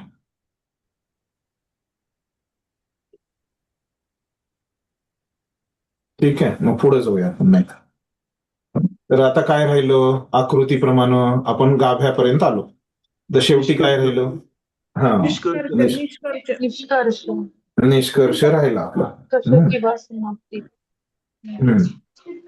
त्यामुळे निष्कर्षमध्ये काय लिहायचं? जसं परिचयमध्ये आपण सुरुवातीला लिहिलं की हे इथं त्याला मिळणार. निष्कर्षमध्ये परिचयमध्ये जे आपण परिचय करून दिला तर ते आपल्याला इथं प्राप्त झालं बाबा. जसं आपण प्रयोगामध्ये लिहायचो, जे विज्ञानाचे प्रयोग आपण लिहायचो ना, त्याच्यामध्ये सुरुवातीला आपण लिहायचो की काय आहे, त्याच्यात साहित्य काय काय लागतं ते लिहायचो, है ना. आणि मग पुन्हा कृती लिहायचो मध्येच, है ना. आणि शेवटी ते काय असायचं? त्या प्रयोगाचा अनुमान असायचं, है ना. तर निष्कर्ष किंवा अनुमान तसंच. मग आपण लिहिलेल्या या प्रमुख मुद्द्यानुसार आपल्याला कळून येते, है ना, असं निष्कर्षात लिहायचं. आपण लिहून दाखवतो. निष्कर्ष जो आहे आपण बघितलं की 3 ते 5 ओळीमध्ये तो लिहायचा आहे आपल्याला. आणि आपण लिहायचं इथं आता की मी परिचय लिहिलाय तसा मी निष्कर्ष लिहिणार. ते आपल्याला दिसून आलं की जेव्हा आपण या 1 ते 6 या अध्यायाचे प्रमुख मुद्दे जेव्हा आपण बघितलेले आहेत तेव्हा आपल्याला दिसून येतं की इथं भगवंतांनी काय केलंय? कर्मयोगाची चर्चा केलेली आहे.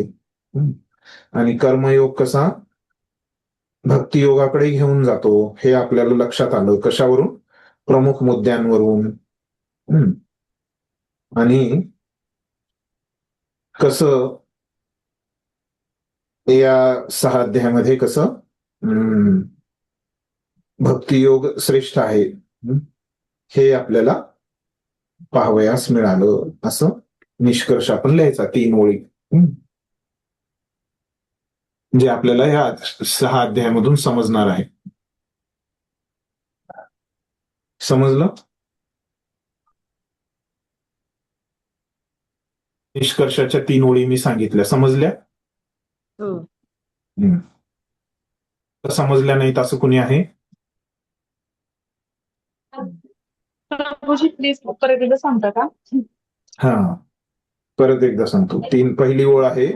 तर आपण पाहिलं की 1 ते 6 अध्यायामधले प्रमुख मुद्दे पाहिल्यानंतर आपल्या लक्षात आलं की या अध्यायामध्ये कसं कर्मयोगाबद्दल मुख्यत्वे चर्चा झालेली आहे. आणि हा कर्मयोग कसा भक्तियोगाकडे घेऊन जातो यावर पण चर्चा झालेली आहे. आणि या सगळ्या कर्मयोग, ज्ञानयोग, अष्टांग योग या बाकीच्या ज्या योग पद्धती आहेत त्यापेक्षा भक्तियोग कसा श्रेष्ठ आहे यावर पण चर्चा झालेली आहे. हे आपल्याला कळून आले.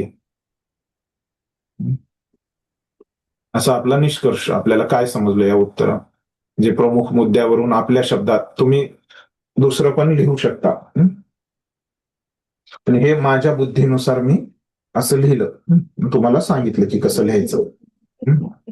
आणि मग त्याच्यानंतर आपल्या ह्या प्रश्नाचं पूर्ण उत्तर झालेलं आहे. म्हणजे ठीक आहे. पहिल्या अध्यायाचं झालंय फक्त, आता दुसरा अध्याय असा पुढे. पूर्ण प्रश्न झाला. हा, ते गाभ्यामध्ये ते तुम्हाला लिहायचंय ना सगळंच. आता मी सांगितल्यानंतर मग कसं अहो तुम्ही आम्ही हो ना, हो ना. मंदबुद्धीची लोक आहोत प्रभूजी. काय करायचं? म्हणजे हे दुसऱ्या अध्यायापासून आता लिहायचं ना आम्ही पुढचं. हा बरोबर आहे. तुम्ही असं असं करून तुम्ही सांगितलं असं प्रमाणे मुख्य मुद्दे, गाभा, कडी हा असं. हा हा, हा प्रत्येक अध्यायाचं लिहायचं ना आता पुढे. बरोबर आहे. असं लिहून ते पूर्ण करायचं त्याला. हा, एक अध्याय पूर्ण केला तुम्ही, आता दुसऱ्या अध्यायापासून करायची आम्हाला सुरुवात. बरोबर आहे. ते गेलं का, इथलं मोडलं का? हो हो, ते डिस्कनेक्ट झालं होतं. 1 मिनिट, त्याच्यामुळे तुम्ही पुन्हा पुन्हा विचारत. ठीक आहे, आता वेळ पण झालेला आहे. तर हे समजलं आता. हे पहिल्या प्रश्नाचं तुम्हाला पूर्ण उत्तर मिळालेलं आहे. कसं लिहायचं ते कळालेलं आहे तुम्हाला. कळालं. हा. तर मग प्रयत्न करू आता.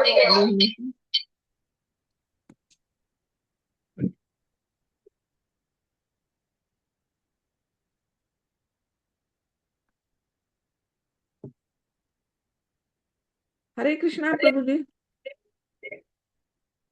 हरे कृष्णा प्रभुजी. हरे कृष्ण. हा, हरे कृष्ण. मी ते दाखवत होतो, 1 मिनिट द्या. ते गेलो. ते कोणाला बघायचं असेल तर निष्कर्ष असं हे 3 ओळीमध्ये लिहिलं होतं. हे तर तुम्हाला सगळं कळालेलं आहे. हो. पहिले आता उद्या पण आपण भेटणार आहोत आणि त्याच्यामध्ये आता दुसरा प्रश्न जो आहे ना, ते मी अगोदर सांगणार आणि आपण 5 वाजता सुरू करूया आणि दुसऱ्या प्रश्नाची चर्चा करूया. पुन्हा तुमचे आणखीन काही प्रश्न असतील तर ते विचारू शकता. आणि 6:30ला तुम्हाला अगोदर सांगितल्याप्रमाणे तुमचे जे प्रमुख शिक्षक आहेत है ना, प्राथमिक शिक्षक, ते कोण आहेत? नाव सांगितलं. ना त्यांचं. सच्चिनंदन भगवान प्रभू. सच्चिनंदन. येतील 6:30ला येतील ते. आणि आपले नागराज प्रभू ते आता पण आलेले आहेत. पण ते नागराज प्रभू उद्या तुम्ही 6:30ला या. आणि आणि ते दोघं पण येतील, सच्चिनंदन भगवान प्रभू पण येतील आणि नागराज प्रभू आपले कोऑर्डिनेटर आहेत ते पण. आणि ते परीक्षेच्या तारखा 3 परीक्षेच्या ते आपण ठरवूया. आता असं असेल है ना. ठीक आहे, थांबूत मग इथं. वेळ झालाय, 5 मिनिट जास्त झाले. कोणाचा काही प्रश्न असेल तर मी घेणार. माझा प्रश्न असा होता की